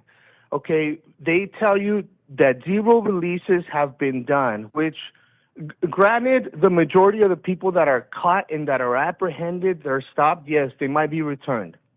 But there are still people with valid asylum cases that come in. There are at least, currently these are numbers from sources of within inside Border Patrol of mine, that we are seeing an influx of at least 1,000 gotaways per day just on the southern border alone. 1,000 gotaways per day are individuals that obviously do not want to be apprehended by Border Patrol, and they're being seen through sensors, cameras, or drones, and they are never to be seen or heard from again. These people are making it all the way into our country. They don't tell you that there are an average of 1,000 gotaways on a daily basis, and that's just on the southern border. They're very, very cautious on the words that they use and how they curate some of the news when they're releasing these press conferences. They're not telling you guys that all of the gotaways that they are seeing on cameras. The border is simply just not secure, bro. There's just so many areas that do not have sensors, that do not have any cameras, and it's basically impossible sometimes for the amount of Border Patrol agents that we have to be able to cover such a large area. If we do not actually what it sounds like occupy. Yeah, it sounds like you're just kind of back to, you know, it is what it is. It's a very long border. You know, you can't possibly occupy the entire thing at all times. People come in, they get away. So they've shut down, you know, the Biden administration illegal immigrant pipeline, right? I mean, they shut down the illegal immigration operation. But you still have illegal immigrants getting in. You know, my hang up is when I hear the issue addressed and they say, we're winning on net migration. Look, people are leaving. I'm saying, wait a second. Why are we pretending like the Biden administration didn't bring in 20 million illegal aliens when we're crunching these numbers? You know, that's where the number starts. The number doesn't start at 0 when Trump gets into office. The number starts at minus 20 million. Right. Yeah, I'm not seeing those numbers. There's no mass deportations, and I'm glad Greg Bavino is being so vocal like he has been on social media platforms to try to at least shake up the base and wake up the boomers, because at this point, it's like they're a lost cause, bro. It's almost like talking to a wall. Like there's no getting through to these people. It has been beat into their heads so much, and I hate to say it, bro. And it's easier to pretend like we weren't got, but we got, bro. And it takes a lot of courage for people to actually have the balls to say, you know what? They got me. I was bamboozled. Where do we take it from here? Some of these individuals will sit there and completely ignore everything, all of the reasoning and all of the facts that we are laying out for them, and still, in their cult-like mentality, want to stick it to America. And it's disgusting to see some of our colleagues, first and foremost, some of our colleagues turn a blind eye to the elephant in the room just simply for access. For access to the administration, for access to maybe news stories. They are selling our country out, bro. It's bad. It's bad. It really is bad. Well, Anthony, I appreciate you calling today and your great work, guys. If you want to follow Anthony, you can on X and find all of his other great work there as well, at Anthony Aguero Live. And he's been doing great work down at the border, covering the open border for years. We've collabed a lot. We've spoken before. Anthony, thank you for calling in today. Have a great day, Owen. Thank you, brother. Thank you. And let me just say the boomers are getting a lot of incoming right now. The boomers are getting a lot of incoming right now, and there's some righteous indignation and frustration with the things that have happened, from the boomers. But let me just, I see boomers coming around, quite honestly. I see them coming around. And, they've obviously they have more experience. They've lived a lot more, but that also means they've kind of been fed a lot of this propaganda a lot longer than us too. And it's harder to shake a lot of that. It's harder to accept and shake a lot of that. I see boomers coming around.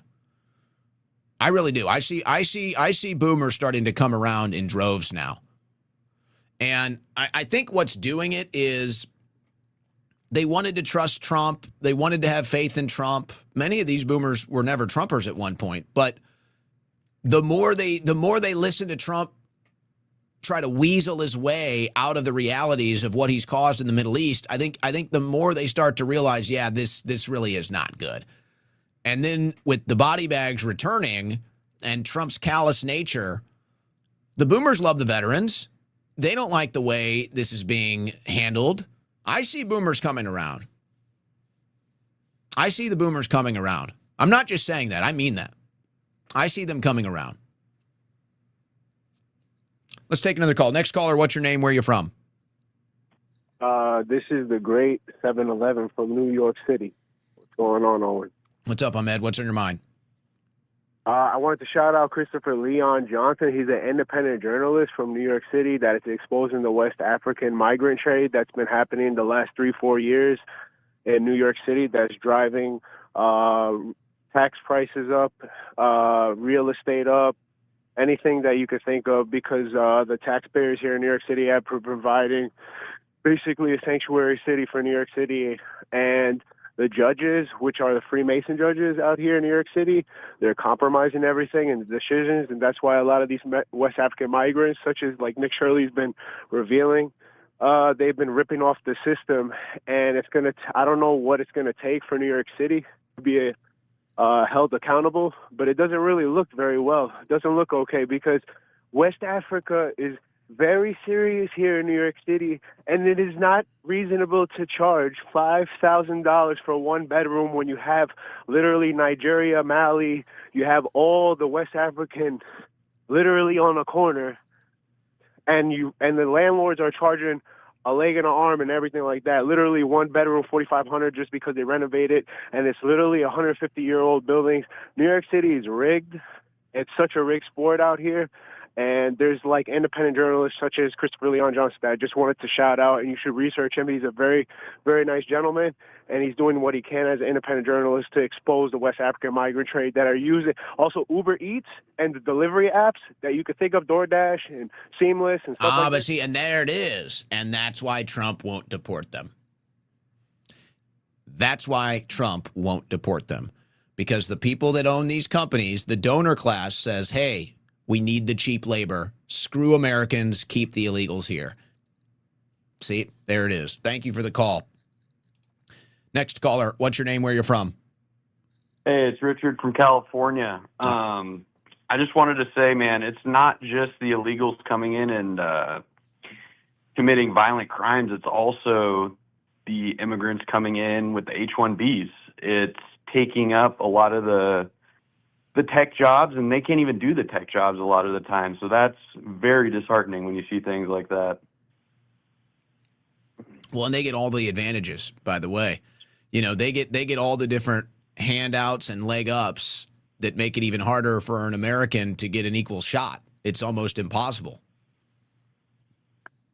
Yeah, and they offshore a lot of the work as well, and you can see a lot of companies' customer support has gone downhill since that offshoring. So they'll offshore the work for lower quality labor, and also giving them H-1Bs to come here and take our spots. It's just not a good feeling. By the way, you know, this is something that I think could also be considered a broken campaign promise. Trump allowing all the foreign workers to stay and even greenlighting more of them to come in. Oh, yeah. And I think that goes along with the corporate tax cuts. It's all about, you know, profit margins. Yeah, well, you got a donor class president. It's the exact thing he ran against, and now he's everything he once ran against. Really tragic that we witnessed this. Next caller, what's your name? Where you from? Hey, Mike from Connecticut. All right, Mike, go ahead. You know, your question was like, how do we feel betrayed and whatnot? Like, obviously, everything you've talked about today. But my big thing that I'm always thinking about, like, I think back to 2016 and like the Democrats and all this shit that they were saying.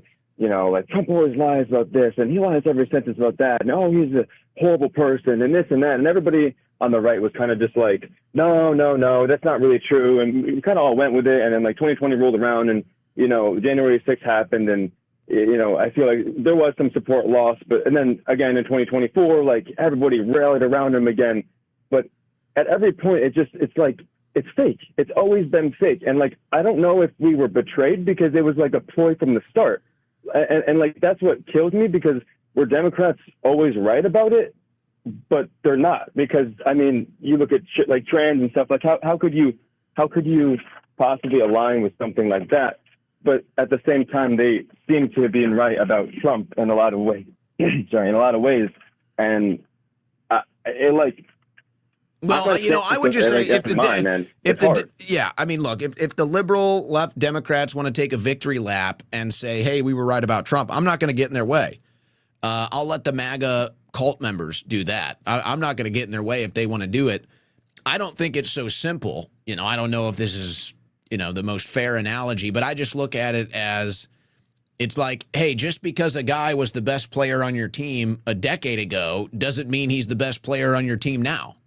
You know, it's like, I remember when he was scoring 35 points a game. Now he averages 10. It's just like, yeah, he's just not as productive. Again, it's kind of a weak sports analogy, but it's just like, I think it's more that. And it's not that when the Democrats are saying, hey, this guy can't score points, he's scoring 35 points a game, but now, hey, he can't score points. Yeah, well, he's not now. He's only scoring 10 a game. So I don't know if it's that simple, but if the Democrats want to run a victory lap and liberals and progressives want to run a victory lap on how they were right about Trump, I'm not getting in their way. I'm not going to defend this man. Let this new MAGA cult do it. I don't want to agree with you that on like fully, but the only thing that holds me back on that is just simply the fact that, like, you know, you played all those clips earlier about him talking about, you know, the deep state, the strings that are pulled, the foreign influences. Like, how do you go from that 4 years later to being exactly what you hated, you know? And yeah. I mean, I'm younger, right? So I never knew Trump like before politics, but a lot of people did have prior knowledge about him. You know, I mean, I guess it's still the same thing about just taking a victory lap about like the weakest player on your team. But I just feel like we've been being duped for like the past 10 years. Like, has anything really ever been true? Or well, I think the point that you make right there is the most true and undeniable. if you want to start to talk about policy and results, these things, I think there's room for debate. But if you want to talk about Trump as a person, I think it's hard to deny that the people that were warning, hey, he betrays everybody, he stabs everybody in the back eventually, as soon as you're no good to him, he throws you under the bus. I will say they were 100% right about that. I mean, that they have been proven 100% right on. You know, as far as policy then versus policy now, approach then versus approach now, however, I think that's up for debate, and there's gray area. But I can't deny that they were right, that yeah, Trump will eventually stab you in the back. Trump will eventually betray you. As soon as you're useless to him, he throws you under the bus. It doesn't matter. So they were right about that. I think that that's kind of undeniable. Now, again, how that translates to politics is a little different to me, but that's a personality trait I think is now undeniable. Yeah, I 100% agree with you on that.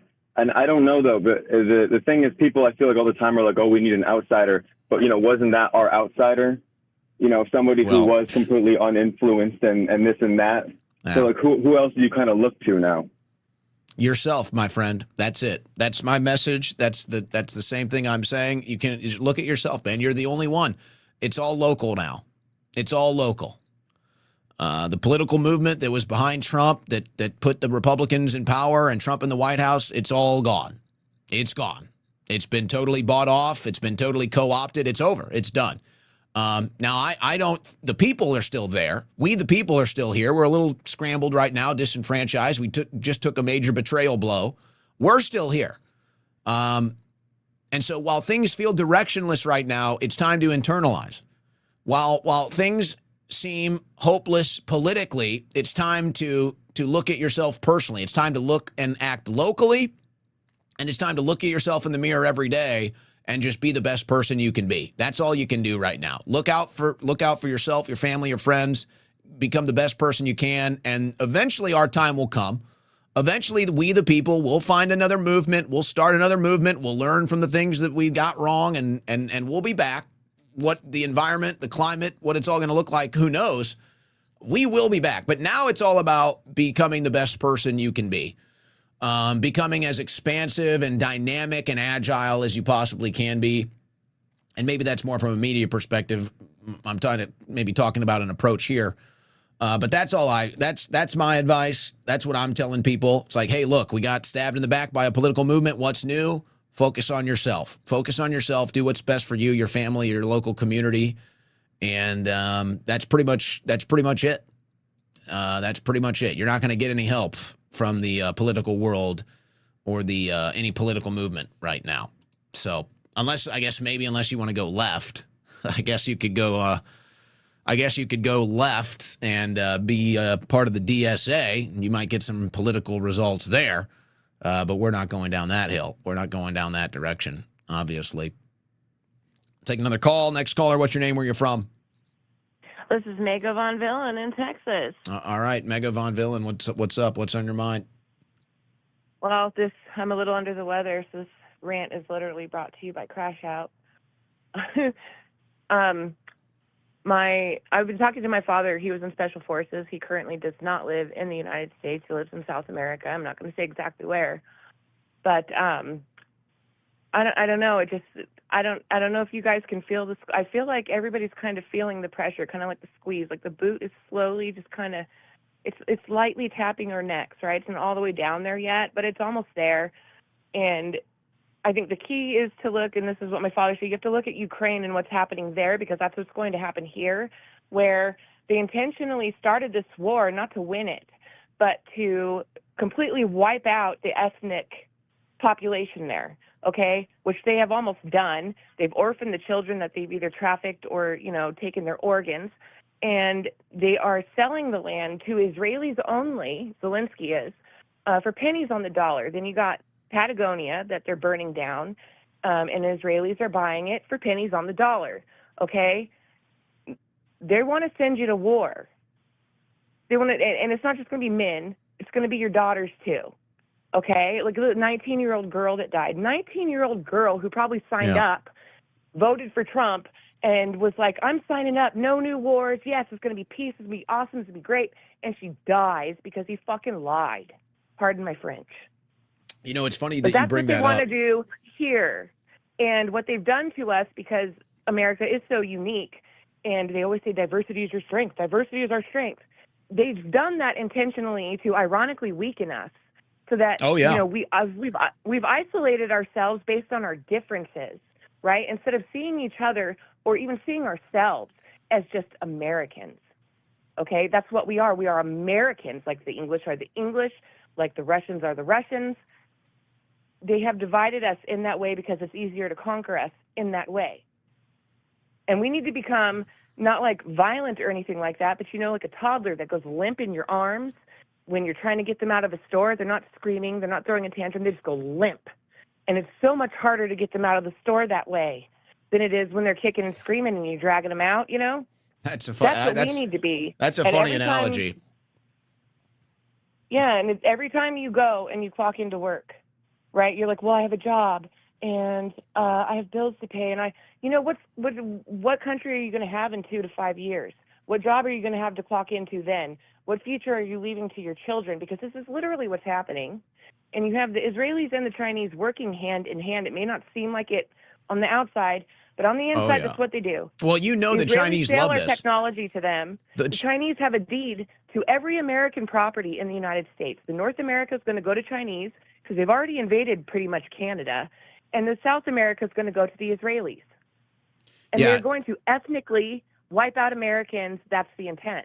Nobody likes America getting spread so thin in the Middle East and the Ukraine as much as China. Nobody. Yeah, it's weakening us militarily and financially. And that's the irony of all these China hawks, too. It's like, okay, you're such a China hawk, but you're literally making our country weaker to deal with China. Hey, it's funny that you bring up the women in the military thing. Whenever there's like political news that's this heavy, I can't sleep, and I kind of just give up these days, and I'll just like watch movies or something and kind of go in and out of sleep. I was watching a movie, Battleship. Have you ever seen the movie Battleship? Actually, I cannot watch. I can't watch any military movies. I'm a military brat. I could tell. I could guess tell. you could call it like PTSD. I would cry myself to sleep. My dad was in the Gulf War, and it was on the news, and adults would talk about it, and I'd be in school, and I remember the teacher pulling me up to the front of the class saying, oh, thank your father for his sacrifice. That's traumatizing. And I had friends on base that were my age whose fathers didn't come home. So then you have guilt, because your dad came home, and watching that and seeing that and knowing, you guys have to understand that it's not just a soldier that's dying. It's a family that's dying. It's parents that are dying. It's children that are dying on the inside. They'll never be the same again. Their parents never coming home. Their child's never coming home. You've destroyed an entire family unit. Do not let your children sign up for the military. Do not sign up for the military. And if your time is almost up in the military, get the fuck out. Yeah, a lot of people feel the same way. And the reason I bring that up is whenever you see the propaganda in movies, you're always going to see it. Like, I can still enjoy a movie, and even when I'm seeing the propaganda, it's just like, okay, I recognize it, but I don't let it overwhelm my experience. Right. And I saw it, and it was so obvious in that movie because Rihanna she's in a movie. She's like the big tough female soldier, and she's on the gunner and everything. And I'm like, this is so obvious pro putting women in the military. And I give kind of the credit because they hired a bunch of people. They tried to give as much love to veterans in that movie as possible. They brought a bunch of them on as staff. They brought a bunch of them on to even be a part of the movie. So they did a bunch of pro-military stuff, and then they throw in the, women in the military, and you can see how that's the propaganda that they're pushing on us now. Very, very great call. Ironically, the reason the military was created was to protect the women and the children, and now they're putting the women. They're putting the women in there too because of feminism. There's nothing glorifying or awesome about sending a woman to die in war. There's nothing honorable about that. And I know they might have good intentions when they join. I almost joined the Air Force, but I found out I was pregnant with my son. And thank God. But there's nothing honorable about that. No, it's sad. We're supposed to protect the women and the children are the most sacred things. Well, and think about and Trump. We've eroded everything. And if you guys don't wake up You need to wake up or you're not going to have anything. And think about what they did with Trump, masquerading as this patriot. Hey, no new wars. They do a 4-month-long military drive. They get record number recruitment numbers, and then they start a war with Iran. It was all a bait and switch. It was a bait and switch to trick young Americans into joining the military and going and dying for the donor class. Hey, one last question, Mega, before we let you go here. I don't know if we'll take another caller. That was so good. What part of Texas do you live in? Huh? What part of Texas are you in? I'm in Leander, Texas. I live like right below Kyle Saracen. What was the temperature? You know what I saw on a temperature gauge in Austin today? Yeah. I saw 126. 126. Now, granted, it was my car. You asked what the temperature was. I was gonna say death. I actually turned on my hose because I have a squirrel named Johnny and it comes in my yard, and he was like limp, and I turned on the hose, gave him some water, he drank it and felt better. So. Oh wow! Look at you. You're a saint. Yeah. You're an angel. I love animals. That's good. You should. That's very feminine of you, actually. My car was sitting in a parking lot today for a couple hours, folks. I got into my car. It said 126. 126. So I like it, though. I actually like it. I enjoy the heat. I was pissed off that it got into the 80s the last couple of weeks. I can't get my golden delicious tan with 80 degrees. I mean, come on now. That's just unacceptable. All right, I don't think we can do a follow-up call. I think that's a great call. I think we end the phone lines right then and there. Sorry to everybody else that tried to get in today. But sometimes you just have a call and you just say, yeah, that's it. That's a walk-off. That's a walk-off is what we'll call that. All right, let's take a short break. We'll come back, cover the rest of the news, hit the super chats. I'll let you know why we were an hour late as well. So still got some more coming up for you today on the Owen Report. You're listening to the Owen Report on the Win Network. Well, you heard it from the caller of the day, powered by Crash Out Energy. I love that. I love the shout out from the caller. Crashout.energy, folks. I made this energy because I drink energy drinks every day. Really like caffeine, and that's putting it lightly. But I wanted an energy drink I could drink every day that wasn't bad for me. In fact, I wanted one that was actually healthy. That's why I invented Crash Out Energy. Secure your canister today at crashout.energy.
Navigating between the sane and insane. It's the Owen Report with Owen Schroyer.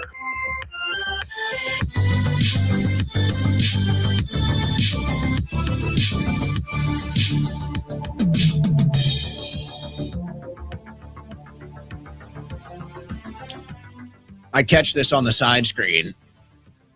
Maybe you saw this in the news today. I catch it on my side screen. Fox News is celebrating because one of their employees welcomed a new child to their family. Fox News star Guy Benson welcomes baby girl Oh, it's a wonderful thing, isn't it? He and his wife. Oh, wait. Nope. He and his husband. Guy Benson, Fox News host, and his husband welcome their second child. I don't know what that. How do you welcome a child when you're two men? You can't welcome a child.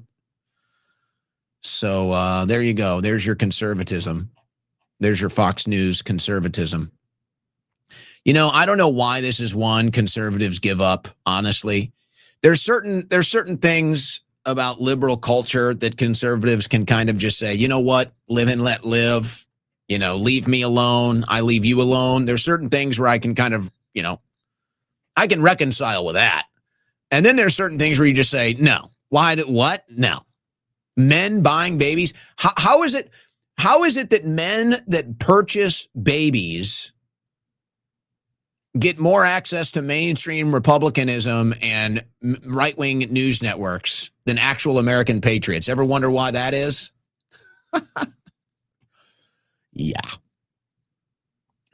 There's your problem. All right, guys. So there is an ongoing thing here. I'm telling you, the housing market is so strange, and I'm learning more every day because I'm involved in the process right now. It's very painstaking, I must say. Not good.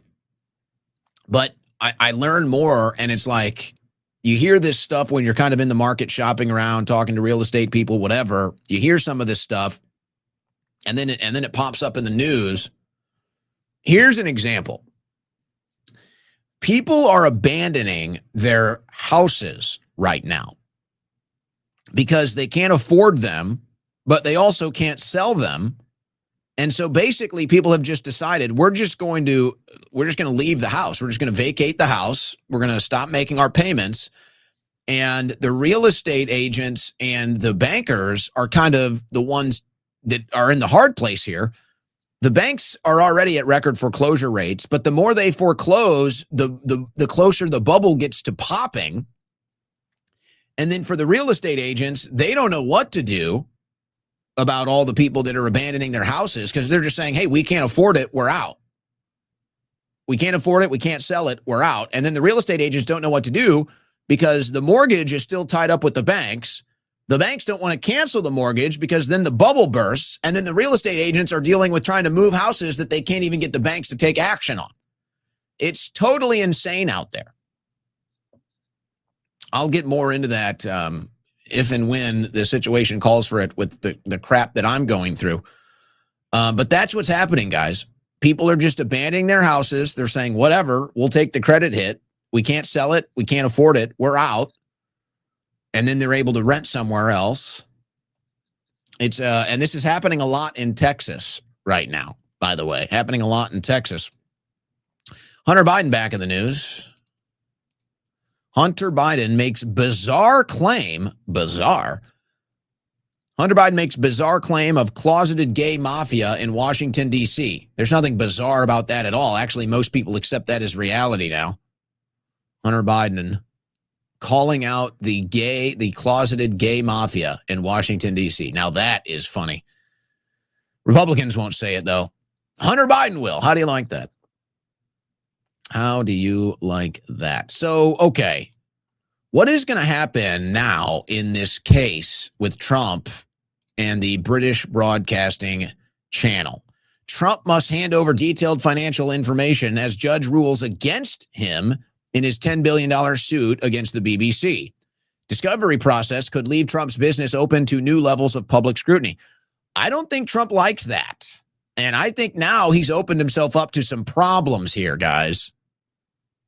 This could end up coming back and hurting Trump, especially if there's people that are looking to get him involved in this discovery. Keep your eyes on this case, guys. Bill O'Reilly urges Trump to take the next month off. Due to his old age, he needs a breather. I'm not as much concerned about his age as I am just, can you just stop? Like, can you just stop? Yeah, just stop. Just go play golf for a month. Just stop. Things are all going in the wrong direction. Hey, another suicide? Is this a suicide? Model recruiter who introduced young women to Jeffrey Epstein found dead in France. Oh, another one. A French professional model recruiter who for over a decade arranged the late sex offender Jeffrey Epstein to meet multiple models was found dead in his home near Paris on Monday. Autopsy is being performed to determine the cause of death. What do you think? What do you think here? They're going to call it another suicide, another Epstein suicide. You know, they say, oh, no client list. Oh, it was Epstein. Here's another example of a guy who was clearly connected to whatever trafficking Epstein was doing. And he's running around, but he knew too much, so he's no longer with us. What are the odds that one gets declared a suicide? Like 100%? What are the odds it's not suicide? 100% again?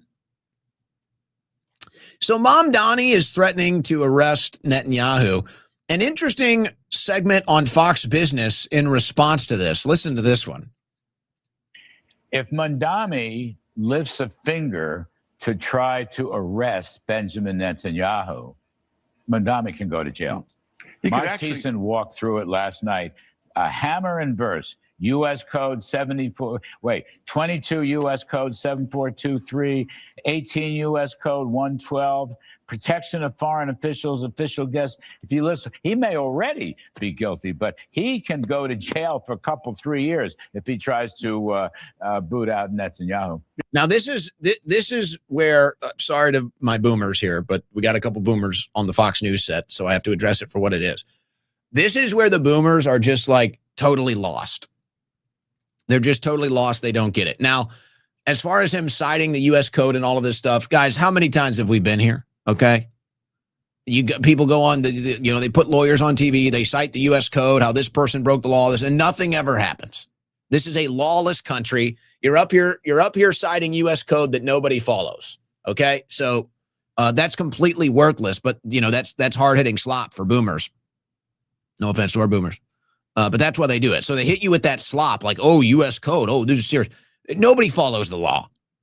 Now, as far as what would happen if Mamdani decided to, quote, lift a finger to arrest Netanyahu, well, I don't know if anybody would be enforcing any U.S. code, but you do realize he'd become the most popular politician in America tomorrow. Sorry, that's just the truth. It's not my opinion. It's just the truth.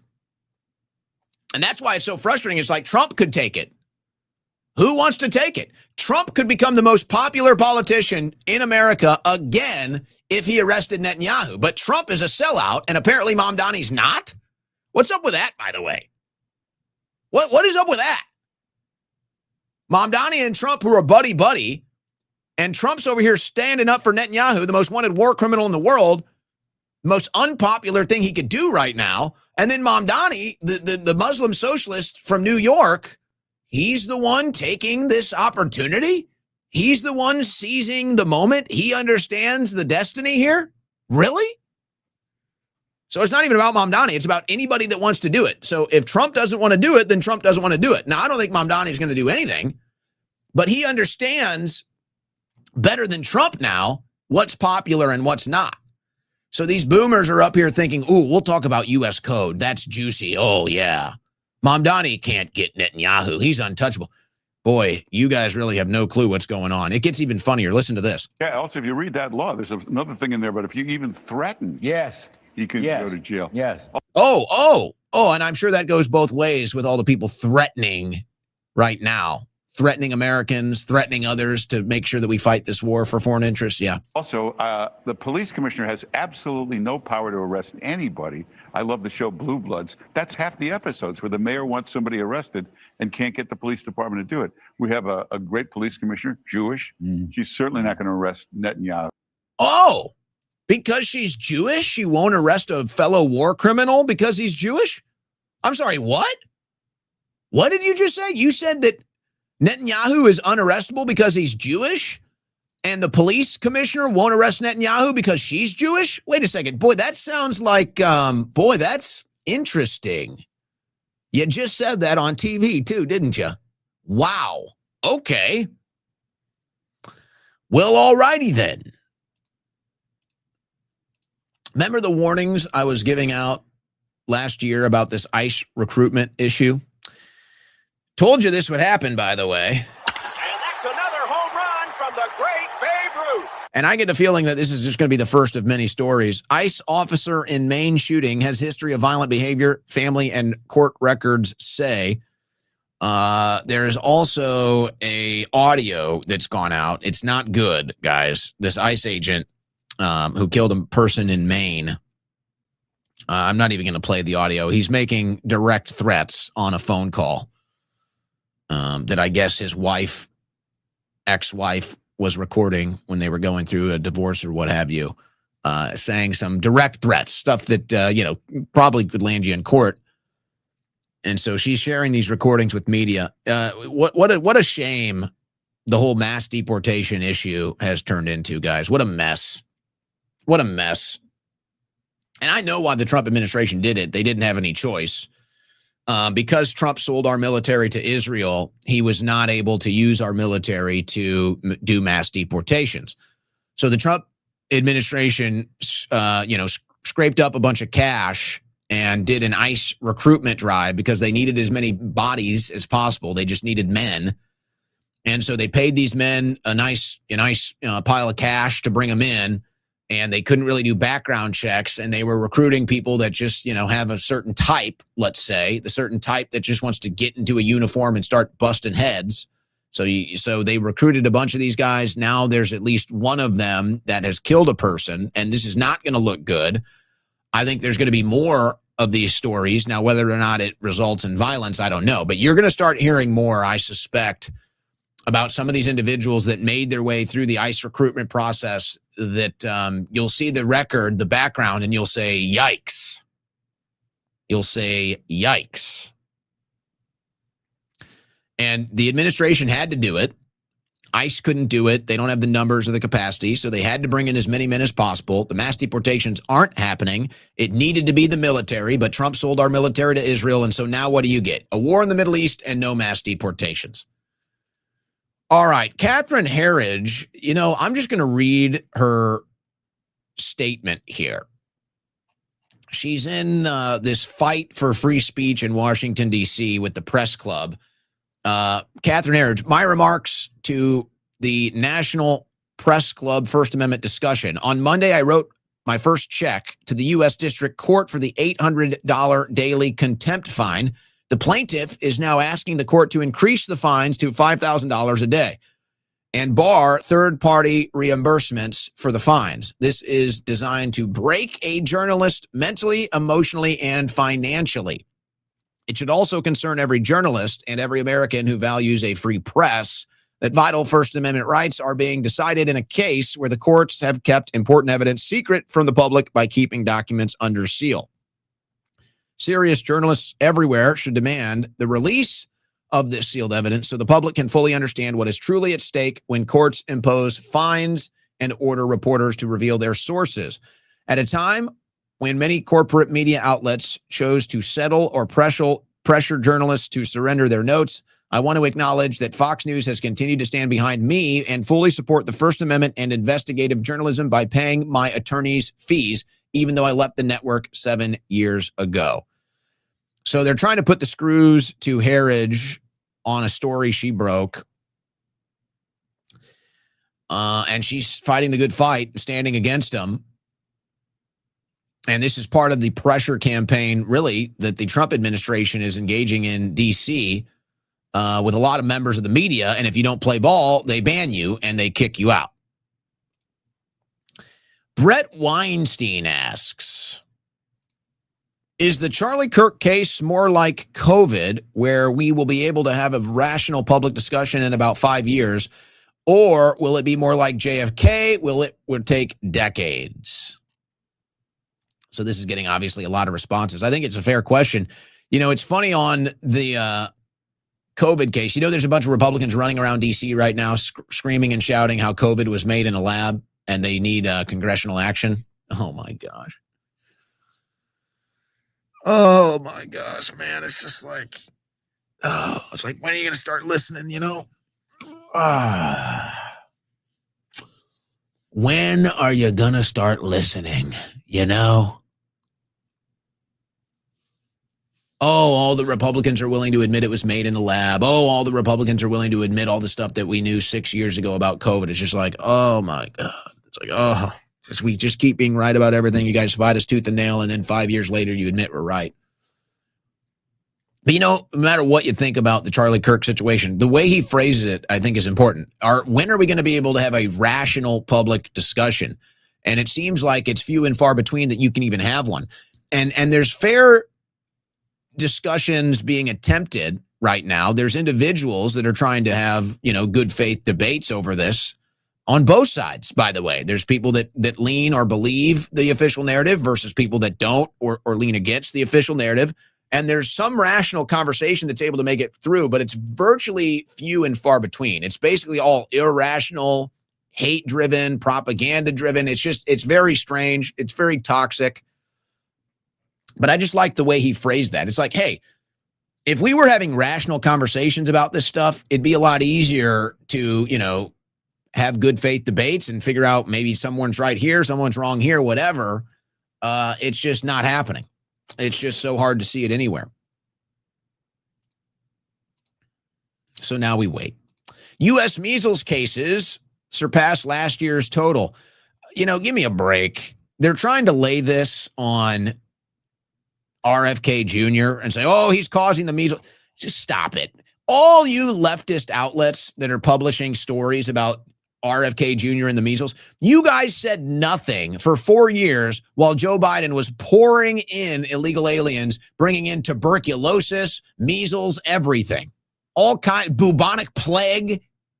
You guys sat here and watched the Biden administration import all kinds of diseases, and you said nothing. And now you're going to point the finger at RFK Jr.? Stop. Stop. By the way,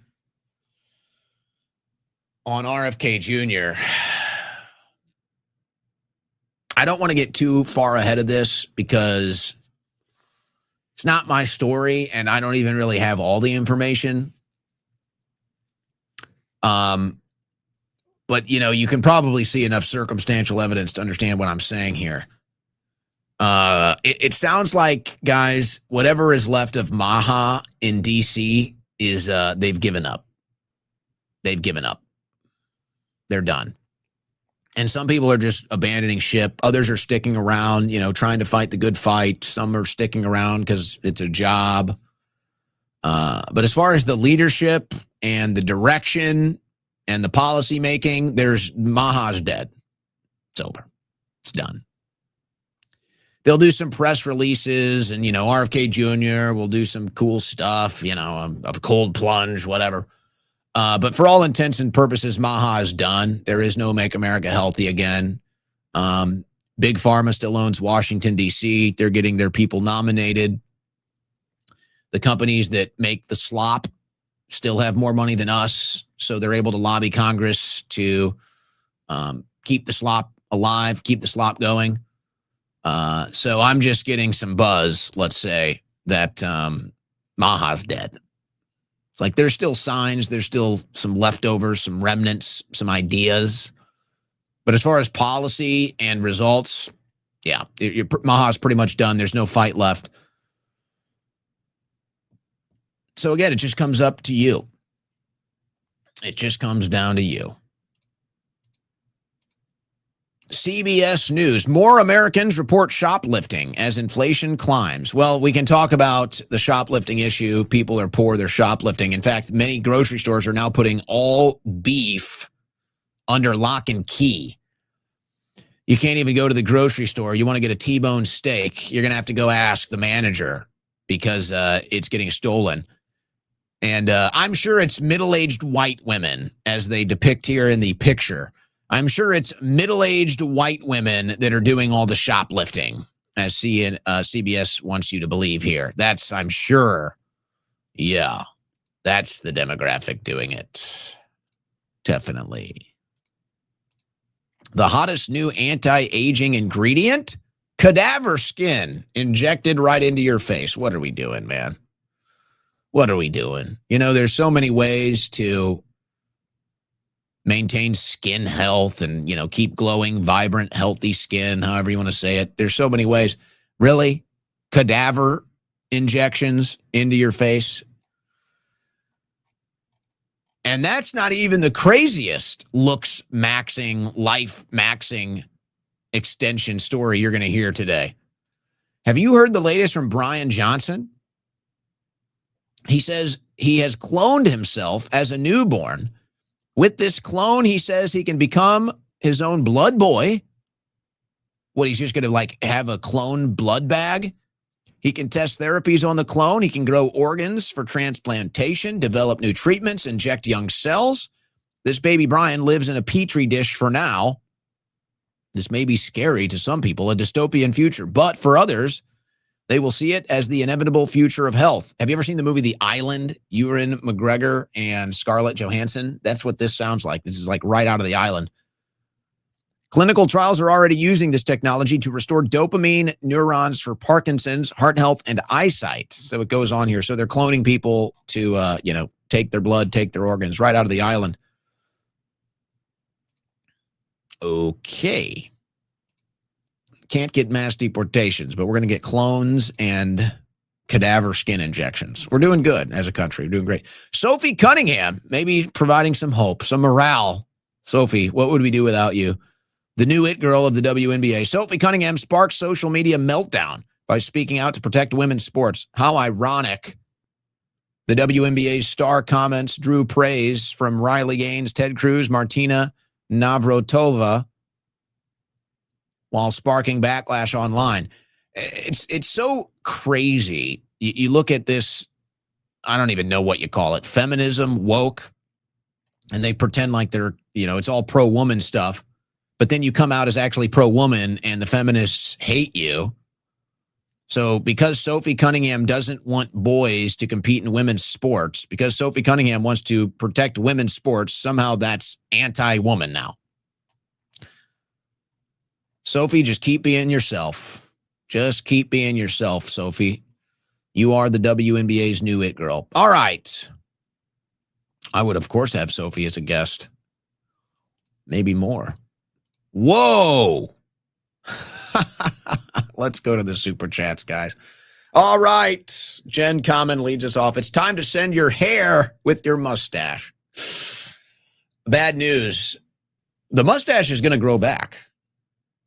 It just needed to go away for some reason today. That's all.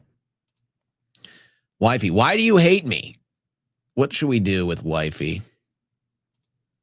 We don't hate anybody. For Owen's hair repair new studio fund. Well, we do need the new studio fund, but the hair is going very well. The hair is great. So don't worry about that. New studio fund, we may address that later. Like I said, hoping to get through this next optical, but we'll let you know. Lee Laughlin, Trump on fallen U.S. troops. All of them said very strongly, we cannot let Iran have a nuclear weapon, putting words in dead soldiers' mouths. It's really disgusting, honestly. It's like, how can Trump sink any lower? Just a despicable clown this guy's become. Just an absolute national embarrassment Donald Trump has become. There are 1,635 flock cameras in South Carolina, yet no arrests. Yeah, same with North Carolina. Mass shooting, no arrests. Officer Administration 2028. Did you guys like that bit yesterday? We did a little cop bit yesterday. I was wondering how you guys felt about that. Hill Dog 2028, Dust Vault. Dr. Phil Schroyer, stuffed groundhog with golden hair and a tiny hat would complete the garage. I'm loving the look of the World Cup ball up here. I miss the World Cup. This is like my remnant of a memory of a better days when we could get a little slop, a little distraction. And it's gone now. Now all I have to do is watch politics. Now all I have to do is follow news all day. I don't even get a break. So we're kind of clinging to the World Cup with the ball on the desk here, the mini ball. Maybe we'll replace it with a groundhog. I like the look, though. It kind of fits the vibe here. Don't forget to add fake military accident numbers. A lot of stuff going on. Long-haired, thank you. From the Netherlands, Sammy Samson. Hey, how about that? Love your show. Great work. And somehow it's fun. Missing the World Cup too. Would love to know your favorite moments and players of the World Cup. Wow. From the Netherlands. Hey, I actually got to see you guys beat Sweden. You beat them bad too. I think it ended up being 5-1, 5-2 in Houston. That was such a great time. This World Cup, I think, was the best World Cup of all time. I really do believe that. A little homerism potentially there. For us, we finally got a men's soccer team performance that wasn't embarrassing. Messi chasing records, breaking records, Mbappe chasing records. I mean, even the commentary, the fun that they had, Lawless and Ibrahimovic. The moment in Mexico City with Ochoa getting the standing ovation late in the game. All the late game dramatics. The best team ultimately winning in what was virtually a golden goal, as close as you can get to a golden goal in the age of no more golden goals. I know I'm missing some. It was great. It was great. America should be proud. We did a great job. I think it was the greatest World Cup ever. And now we have to wait. I guess you got the European tournaments, the American tournaments and stuff, but there's nothing like the World Cup. There is nothing like the World Cup. And they are right. I mean, it's like they did, I think it was 76 games. It's like 76 Super Bowls.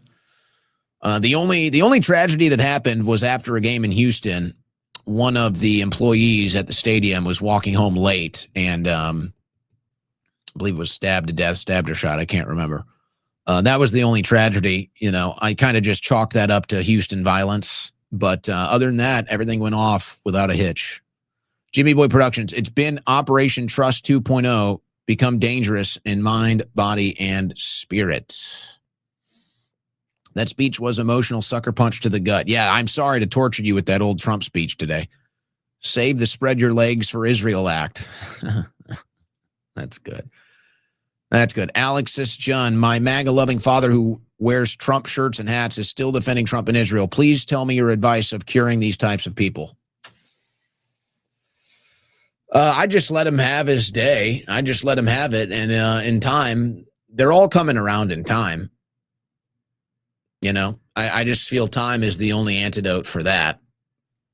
If you can't see it by now, then there's nothing you can do, brother. You just got to let time run its course. It's all you can do.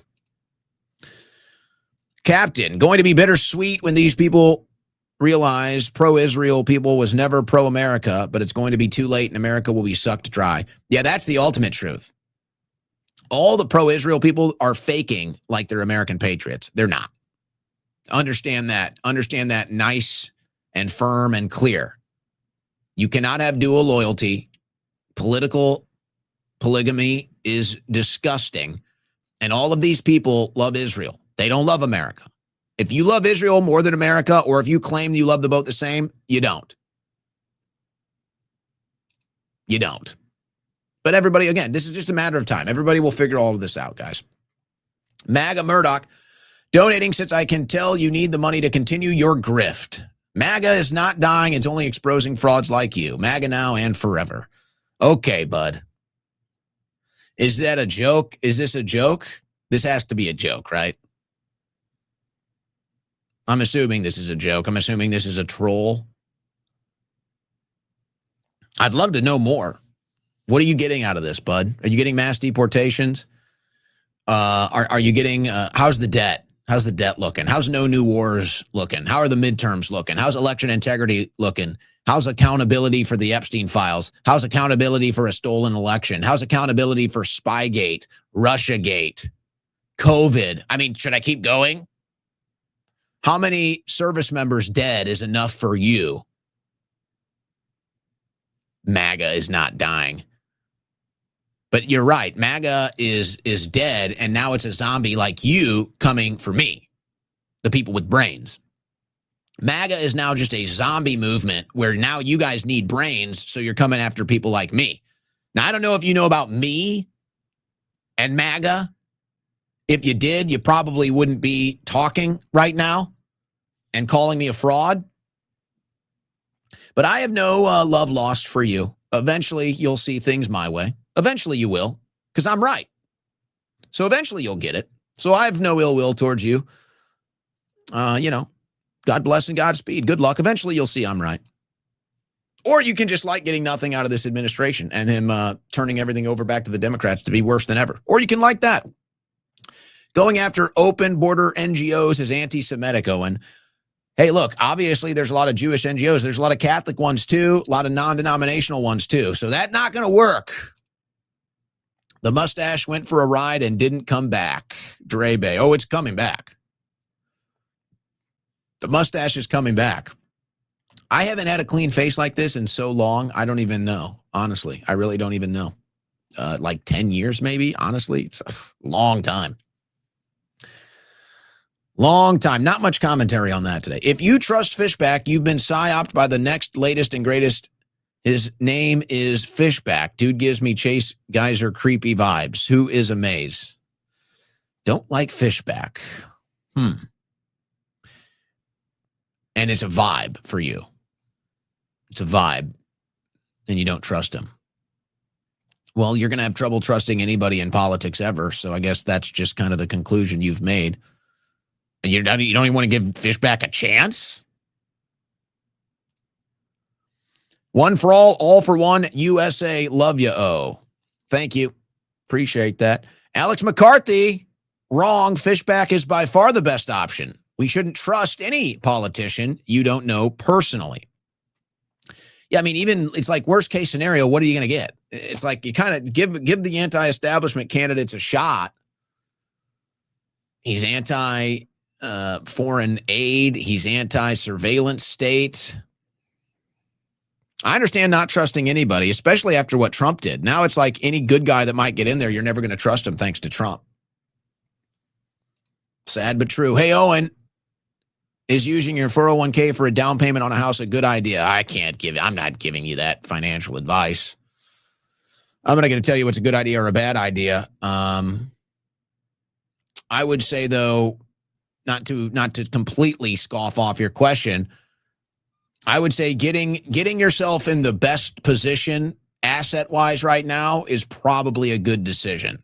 Now, financials, that's a different thing you kind of got to consider. But yeah, if you think you're better off here than there, or you're better off with this than that, then maybe. But, I'm not going to give you financial advice. I would just say get in the best position you possibly can right now as far as assets are concerned. Mr. Clean. Fox News really has an article right now titled Gen Z is the most broke generation because they're afraid to ask friends to repay borrowed money. What? They'll do anything to pretend like they didn't destroy the economy. They really will. Not a fan of Mamdani. It's crazy to see government officials attack him, but Bibi should be arrested. He allowed multiple Americans to be murdered in Israel, and no one has been arrested. It's been years. Well, the first arrest will shock the world, says Q. Not to mention, Israel is still holding an American Palestinian in jail with no answers. Yeah. And hey, we're at another war for Israel. Americans are dying, but I guess that's good now. The Demon Hunter, thank you. Frogs are gay. Can we get Officer Admin to read Super Chats? Been watching you since the War Room with Roger Stoneberg and Mr. Jonestein. Glad you're doing your own show. What would that make me? What's another one? If I can't be Schroyer-Berg or Schroyer-Steen, what would I be? Have to come up with a good one for that. There's one out there. I'm just not thinking of it. It's out there, though. But glad to have you here. Well, Officer Administration might be back, but without a mustache, I can't do the bit. The mustache is part of the bit, so we got to grow it back first. But maybe we got some other bits up our sleeve that you might see. Oh, and why did you cut the flavor saver off? I'll give you in a second. Let me finish the super chat. Jimmy Boy Productions. Last I heard, 154 IDF veterans are currently acting as ICE agents on our soil. Which oath mattered? End dual citizenship. I've heard that too. I've not seen any evidence. I've heard it, not seen the evidence. So I'm not so sure that story is true. Netherlands starting 2 men IVF. Truly demonic. You're saying on their soccer team, they had IVF babies? I'm not aware of this. Why are you scared to debate Sean Farash? Is that a joke? That's a joke, right? Is he talking about me again? I don't know. I don't follow these people. Every once in a while, I see that they're still talking about me, and I'll reply on X. Did he say something about me? I don't know. I don't follow Sean Faresh. I don't think anybody follows Sean Faresh. And once Trump is no longer politically relevant, I don't know what Sean Faresh is going to do with himself. Besides, what do you even debate? What do you even debate Sean Faresh on? Who can do a better Trump impression? What does the guy even do? He doesn't know anything about politics. He's just a Trump cult stooge that got famous because he does a good Trump impression. That's all he has to offer. He's never. What else does he do? By the way, did he ever show evidence of his swatting? I actually, James Lindsay called me out. These people all pay attention to everything I do. It's kind of funny. I don't pay attention to any of them. They all comment on me, the hair, the show. They share the clips. They attack me, call me libs, all this stuff. It's like, I don't really care. You guys do whatever you want. I don't pay attention. Every once in a while, it gets into my social media feed. Like James Lindsay says, he attacks me the other day and he says, oh, I'm not conservative. And then I say, James, explain to me what policy or what ideology I express that's not conservative, and when are you going to debate me? And then they all run. They all run from me. Okay, let's be perfectly clear. They run from me. I'm not running from anybody. They're running from me. But I don't know about Sean Faresh. I guess he's talking about me again. I'm honored. I'm honored that these people think about me all day long. It means a lot. Sean Faresh is Clown World first. Oh, he'd be a great, he's totally part of the Clown World for sure. Clean cut W, no stash. Big Mike likes the clean look.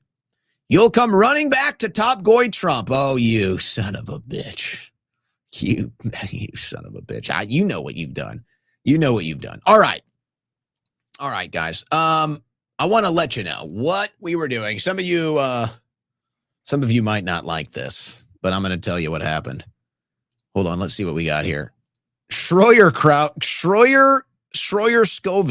Skovitz from the Young Baba. Yes, Sean showed ball swatting off his chin vid. Is he a ball chinian? He's a ball chinian. Oh, Sean Ball Chinian Faresh. He seems like a nice guy. I'm sure we'd get along.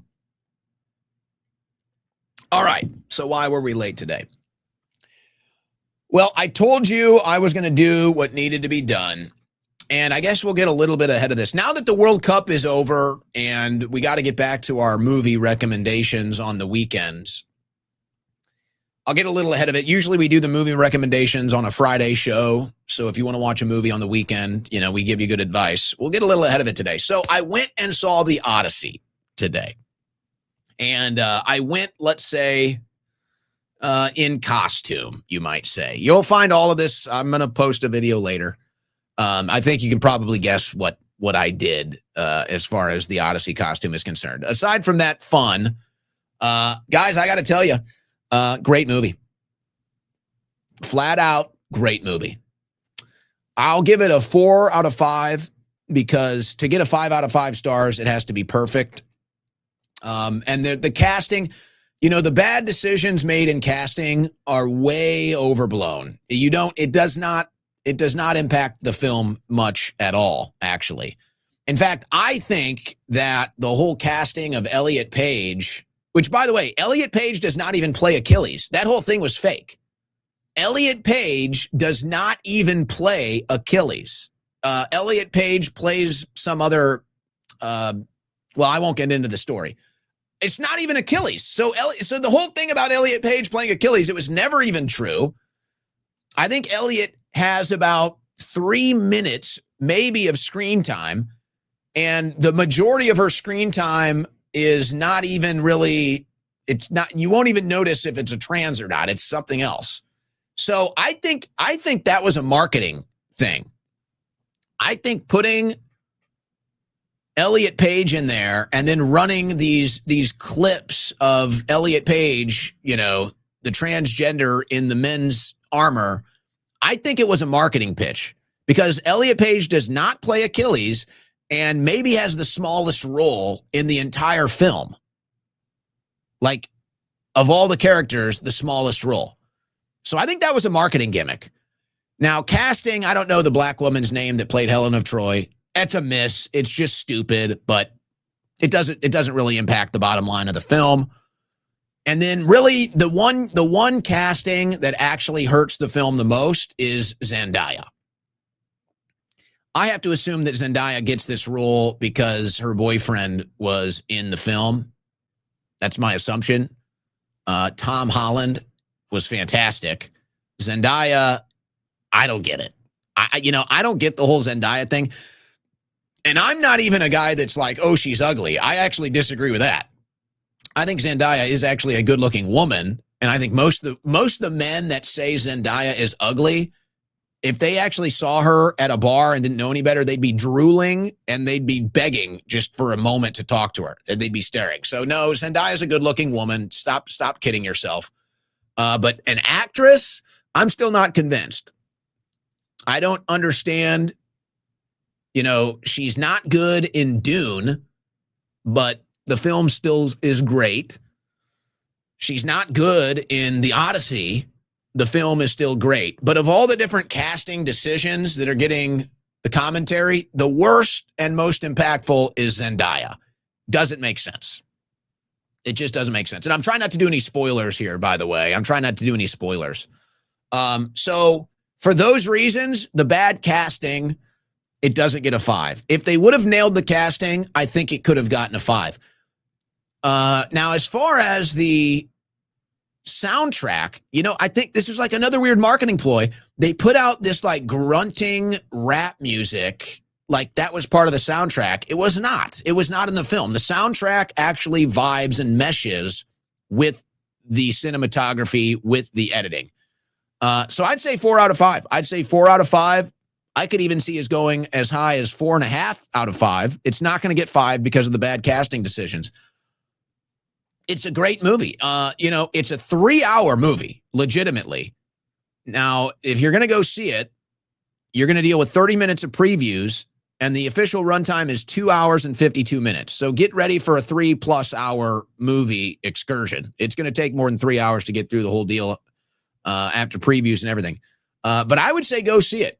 I enjoyed it. It feels like a 3-hour movie because it's long, but it's not like a struggle session. You know how some movies like that are really long and you get to a point where like you're kind of just struggling through it and you just want to see the conclusion?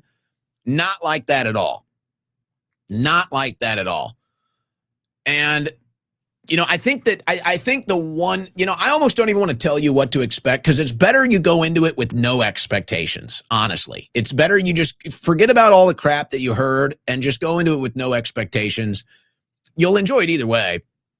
I think you'll enjoy it either way. But I'll just say this, and maybe this might be a little bit of a spoiler, not as much as far as the actual movie, but just the reason it was odd, the original interpretation, guys. And of course, it's going to get the juxtaposition to Troy, but really that is such an inappropriate comparison that you shouldn't even make it. That's probably the closest thing to a spoiler, I would say. This movie is nowhere near Troy. Now, I would say Troy is a perfect film. Troy is a 5 out of 5 perfect film. But this is it's not even the same type. This movie is not even the same type. It's not even attempting to be in the same type. It's not even the same genre. It's just a totally different adaptation and depiction completely. But I would say it's good. I would say I enjoyed it. 4 out of 5 stars. Might even see it again. And I'll be posting a review probably on X and YouTube later tonight. We're just going to have to do a little editing to do that. But I would say the one thing I guess I would say in closing to that would be if you don't like kind of like the dark themed suspense drama, even like some of the stuff you see with the cinematography of like a Sin City, where it's kind of like dark, like comic book style cinematography, not editing, but like presentation. It's like, yeah, some of the outfits are kind of ridiculous, kind of like 300 to an extent, really. Honestly, 300 is probably a more apropos comparison than Troy. If you're looking for a comparison, the movie 300 is probably a better comparison as far as the adaptation on screen and the cinematography and just the color of it even. So if you don't like that style stuff, like if you didn't like Sin City, if you didn't like 300, then maybe you won't like this. If you like Christopher Nolan films, you'll probably at least like it, maybe not love it. But I think it was great. I give it a 4 out of 5 stars. I could even see going as high as 4.5 out of 5. But I think you'll like it. I think most people will like it. Whether you want to see it in theaters or not, and spend the money, that's up to you. It'll be out eventually. Whether you want to go see it, IMAX, 70 millimeter, however you want to see it. It's a good movie. It's a good movie. And I don't really understand people that saw it and said it was bad. That I don't believe. I don't believe anybody could say it was bad. Now, if you didn't like it, that's fine. If you were expecting Troy and you didn't get it, well, that's just dumb. I just don't really, the people that are saying it was a bad movie, I don't get it. Really don't get it. Not buying it. I think it was a really great movie, and I think people will enjoy it. So there it is, guys. There it is. And we'll do the. I did a review from the theater today, and we'll upload that. But yeah, the movie 300. That's a perfect movie. Troy, perfect movie. Sin City, almost. That's it. That's it for today. Thanks to everybody for tuning in. Thanks to everybody for the super chats. Let's see. I guess today we take a 20-hour break. We take a 20-hour break today, and we will be back same time, normal time, same channel tomorrow. Remember, guys, give us a follow on YouTube, and we'll update the audio archives. We were 1 day behind on the audio archives. I'm going to get producer DMT on that. Audio archives, iTunes, iHeartRadio, and Spotify. Watch the show on YouTube, Rumble, or on X. Guys, please give us a follow on YouTube. Means a lot. Owen Report on YouTube. All right, that's it. Signing off. We'll see you tomorrow.